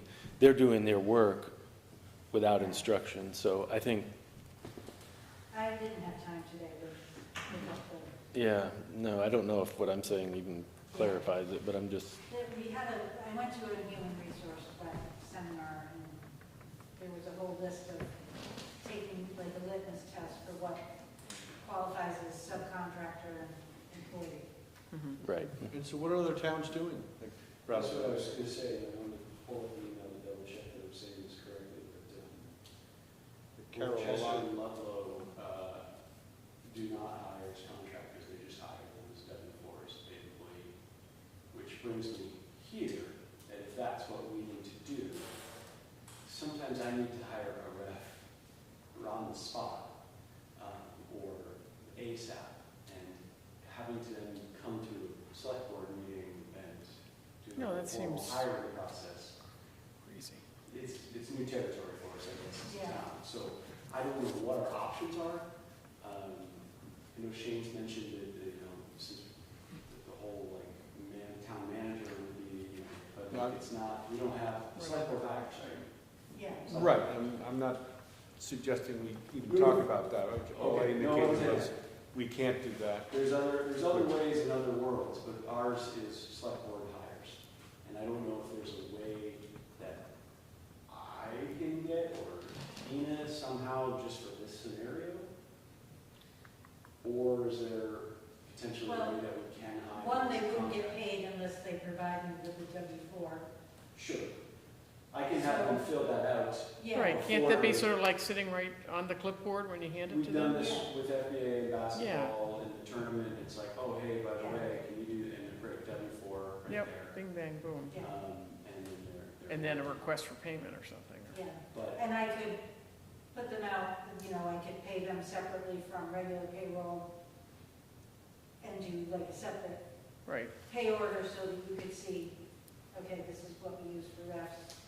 I'm assuming it'll be the same rolling people what I'm talking about is kind of the rarities. Yeah. But also, so the other route that we, through our current website software, they have other apps and add-ons, and they have a referee portal, and I could have all of our refs sign up through that, and I could schedule them through that, but now we're paying extra money just to have that service. And it's going to add, I think it was going to add at least $10 almost per game. Yeah. So does it sound like you have to do a little bit more research on this? Yeah. I don't mean to put you off, but. If you think it's possible, yeah, this one's a little ahead of time. We don't have games coming up for several more weeks. And this is a major, major policy issue. I mean, is whether or not you will authorize a town employee to hire other town employees. That's a major issue. Because if it affects this one department, why would it not affect other departments? Yeah, social media and all the other fun things. You know, Let's not rush. So I would be cautious about how that's handled. I'm not looking for an answer on this one today, but I would just something otherwise. And yes, I do still have FBAA, I do still have West River, and we're in good enough terms that they're willing to take on those things. Just trying to plan for if I no longer have those options. How can we go about this? And also Interesting. Like that. Yeah. Certainly seems like something that's been done before, so, I mean, there's got to be other examples. Well, they're both nonprofits, so they don't really have any payroll. Right. Right, but I'm, They're only, even in other Vendor. towns, you know, that they're, I mean, it might be towns larger than ours, I guess. Well, but- you have larger town, I opined on that today, Ludlow, Manchester, Brattleboro, whatever, they all have recreation departments, they also have town managers who can, on the spot, Right. do hiring. And again, I'm not recommending anything, just saying that's. No, the but fact. that's what facilitates them doing it, is Right. what you're They just saying, yeah, Bang, it's done. Yeah. right. I'm searching through emails, but I just sent a lot to referees, so it's going to take me a while to find out. Okay. Communicated with Chester Ludlow months ago, so, Okay. So, You're okay with, It's on the table. yeah. that's it. Great. Appreciate That's all. the background info, yeah. Appreciate that. Anything else for Mountain Towns Recreation? I mean, I could probably think of a few. So at the moment, we can still use the West River the other one, and this is potentially a future issue. That's what it sounds like, Yeah, if we so don't have those. It's not something we have to rush right now, is what I'm saying. Right, Yeah, right, I would right. agree I with think that. so. Nice. Okay, can we move on to transfer station? Any updates? I see none. See none, okay, pass on that one. Roads? Except the price is going up on the sticker. Yes. On December 15th. Yep. And it's one punch for recyclables. It's going to cost money. Yep. Yep, okay. And roads. everybody's really happy with that. Yeah. They're snarking. Roads and bridges, updates. We have to rouse you. Good night, gentlemen. Good night. Truck showed up this morning. It's lettered this morning. Oh, sorry, the dump truck, yes. And it's gonna snow Friday. Yes. Yes. With Reed's permission that it is okay to oil it, he recommended it. So we're getting it oiled. The backhoe got lettered, and one of the other trucks got lettered because it had lettering on it, and now they all match. Are consistent. It was in the pay order. Looked nice. I think sometime we should talk about paving, because there's emails floating around, I'm assuming. Remember? Saying Mangrove isn't quite as bad as he thought. Yeah, let's talk, I haven't spent any time on that, just too many things. Recommending other ideas. So I don't know if you and I guess that you being a carpenter, can we get together and throw a budget number together for that salt shed problem? For the pump, maybe? Yeah, I think I mean, just quickly on that, I think putting $500 aside to put up a tarp is a waste of money. I think we should do something. Board it from top to bottom. Right, it's more of a project than, Well, that's what I said, or talking about the carpenter, I just need to be available to yeah. come up with some sort of idea, budget number to, it's plywood, 2x6 wall, I assume. Yeah, I mean, More concrete, I don't think, because we have the cement blocks barriers. yeah, I don't think that it would necessarily be, I mean, you could spend minimum on it, but I mean, if you would probably match the siding around the rest of it, right? I mean. Oh, yeah, it's tin, yellow, Right, just complete the building in that area. Yeah. So I think like specifications would help figure that, a number out based on what you're trying to build. And like you said, I mean, a wood structure with matching siding on there, we can come up with a ballpark, which would determine if it needed to go out to bid or not, I guess, if that's what you're driving at. Yeah. If you have time to do a drive-by, and when we have a budget meeting, we have a number you can throw into the mix to try to get it done. Yeah, definitely with budgeting, I was thinking about that too, that at least come up with some money to close that end off.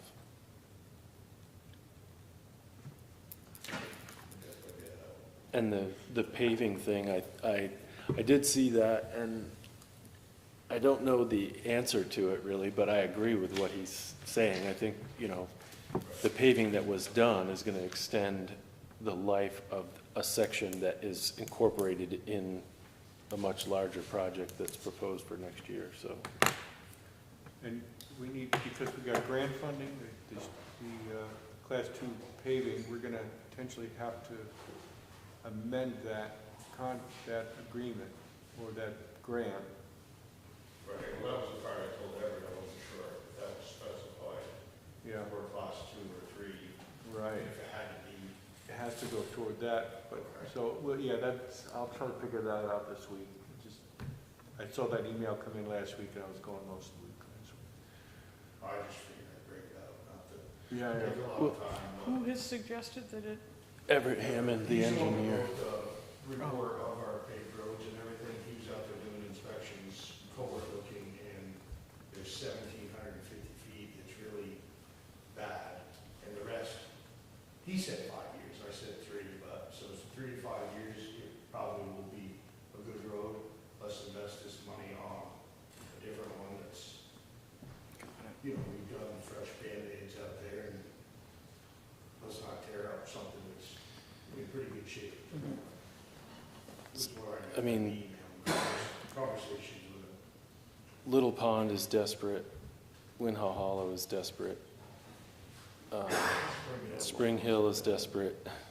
I mean. Well, that's what I'm saying, you got plenty of road, but if it has to be class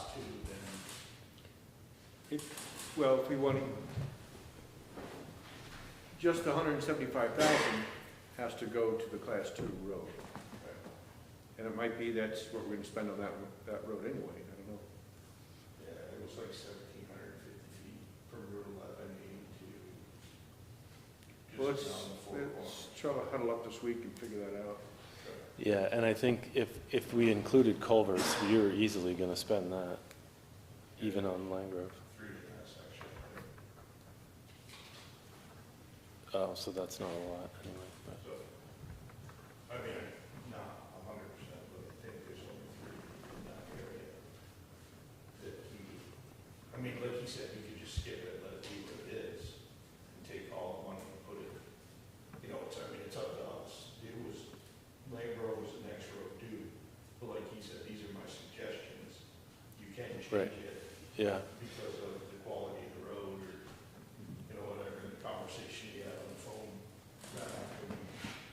Yeah, and I mean, in the last meeting, we talked about that too, that, that particular road is on the docket to have more work done, and it's in better condition than ones that are, years later, so. I just like I told him, I didn't know if the grant was specified for class 2 or 3 It is Class 2, and it does say Land Grove, so let's get together this week. Okay, sounds good. Yep. Okay. We do have our budget meeting December 16th. 16th, said. We're going to 16th at 3 o'clock. Yeah. That's what I wrote down.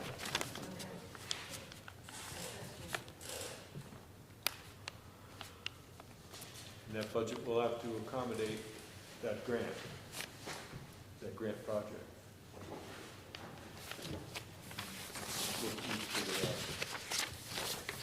it out. Should we move on to the request by the Chester Snowmobile Club for the use of town Yes. property for snowmobile trails?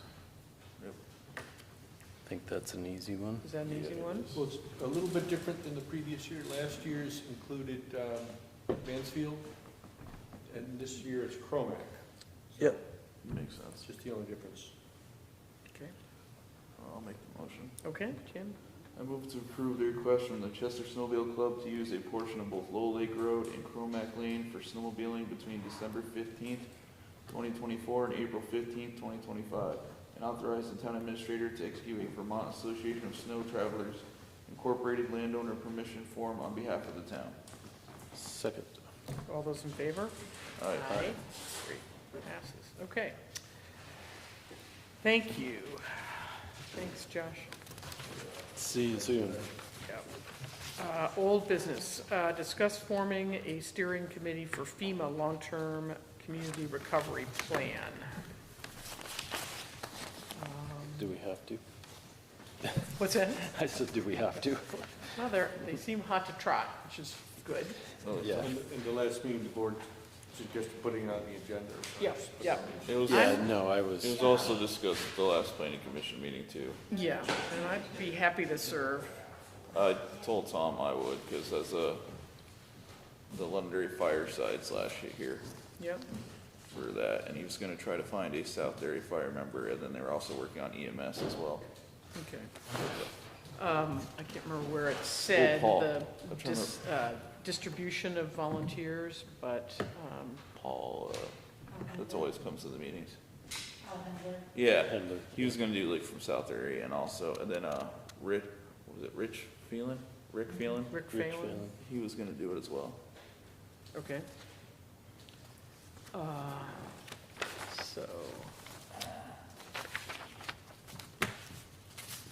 So is that the full complement? Where's my list? No, there's more. I think George Mora, Oh, yeah.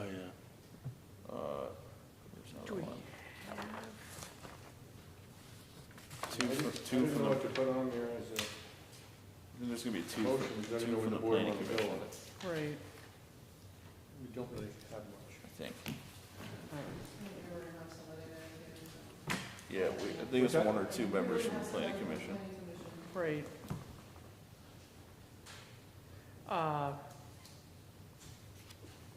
That's great. So have we basically cobbled together the volunteers that we want for it? I think this is the process those are just some names that were put out there. We just haven't really actually put it all Okay. together yet. Do we want to form the committee and then have, so the committee has the ability to meet and finalize that list, or is that premature? I think what you need to do is establish well, maybe wait for the next meeting, establish the committee, saying we Yeah. hereby establish this committee, the charge of which is to do this, and she'll have the following members. That's Okay, some so of the standard of practice. But Do we need you don't to have pick- to do, of course. Does it matter how many, the number of people? No, they recommended, I mean, they had They sort of a recommended 10 to complement. 12. Yeah. 10 to 12. Yeah. Well, you should have an odd number. Yeah, that's, so like 11 maybe, or 9. I don't know, that's just the recommendation that we were told. So let's do that. Let's, at the next meeting, establish the committee and have recommended membership for it. Great, that sounds And then great let to them me. roll from there. How's that? Sounds good. Okay. Good, all right. Discuss town administrative recruitment process. So I think just to say at this point that we've got some, Well, Shane, you sent us a thing earlier that said we had 3. some interest, right? Yeah, we've got 3 applications in so Yeah. far,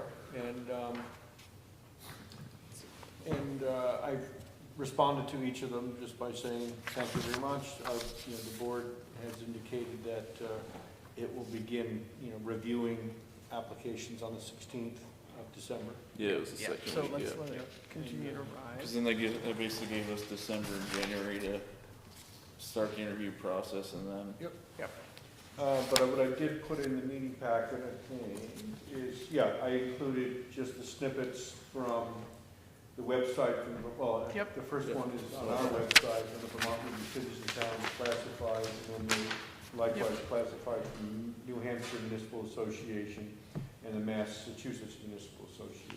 Great. Again, we can go out for, to other places if you'd like, so just let me know. But those are the ones that I know that people in the business already are looking at.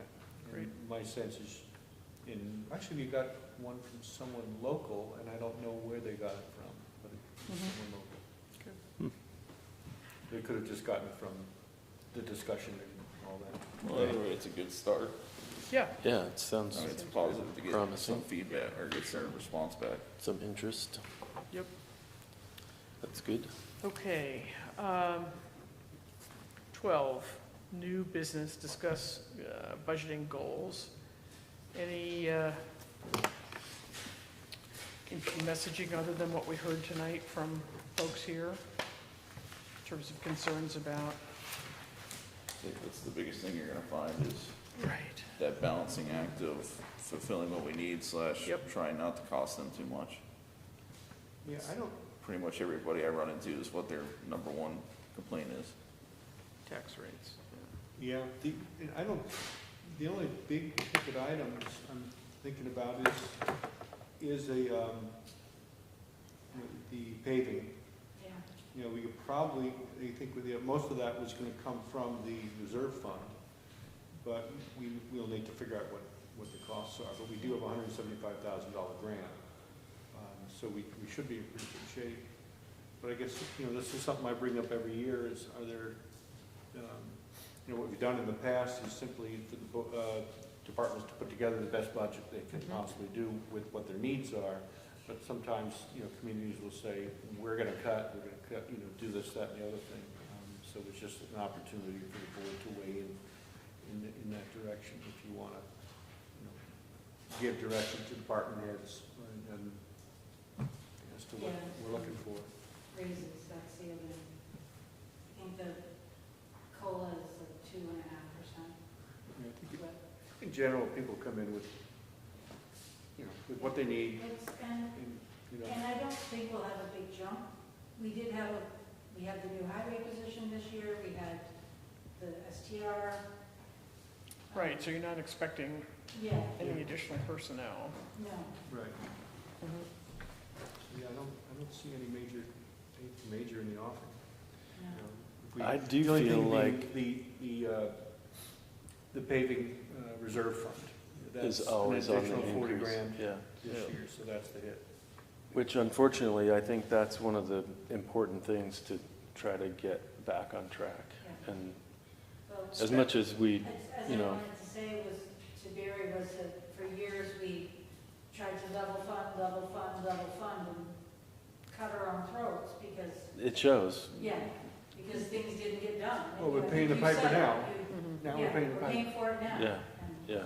Unfortunately, costs have risen and, It's never gonna get cheaper.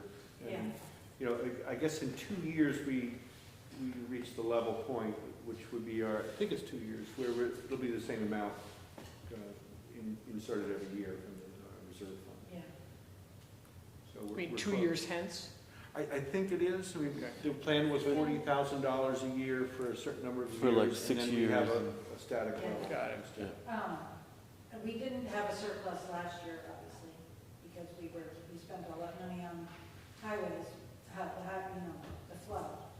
But I think that probably this year we'll have a little bit, we'll have surplus, so going forward next year, we can probably refund some of that to, lower the tax rate.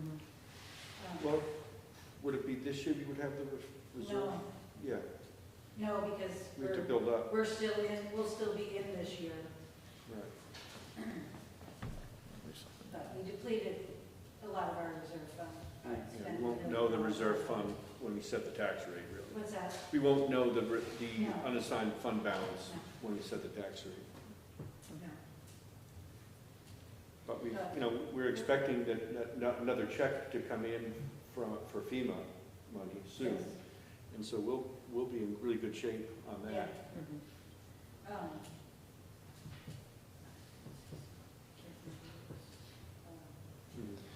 And I did appreciate the suggestion that we look again at appropriations or whatever that catch-all basin is for.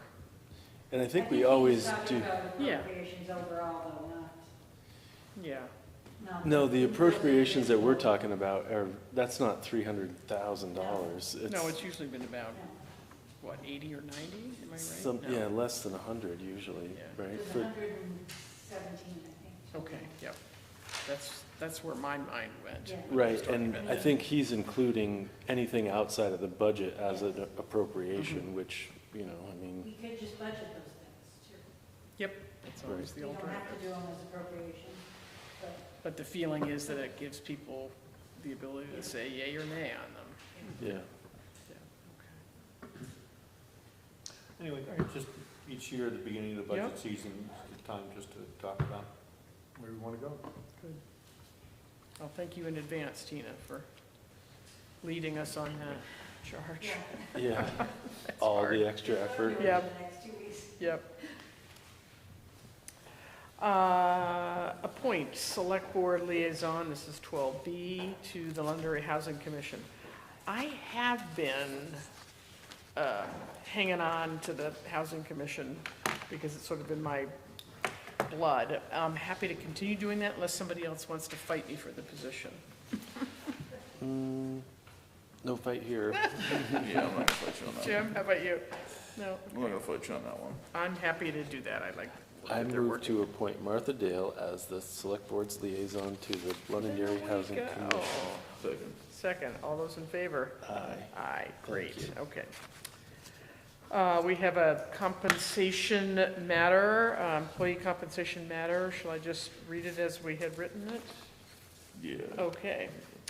So, who would like to make the motion? I have it I here. move Okay, to yep. adjust the hourly rate of pay for Josh Dryden to $34 effective November 16th, 2024. Second. All those in favor? Aye. Aye. Great, okay. So we're going to move into executive session. Is that where we do Sally and we do just a quick conversation about the applicants? Oh, You're supposed to say what it's about, yeah. okay, sorry. I'm going on. I move to enter executive session to consider the employment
out of executive session. And would somebody like to read the motion? Sure. I move to hire Sally, how do you pronounce her last name? Hesp, to the part-time minute taker position at a rate of pay of $25 per hour, effective 2 weeks from today, subject to completion of a probationary period of 6 months. Second. All those in favor? Aye. Aye, great, okay. Who'd like to make the last motion? Is that it? That's all you this time. I move to adjourn. Second. Third. All those in favor? Aye. Great. All right. Thank you, Gina.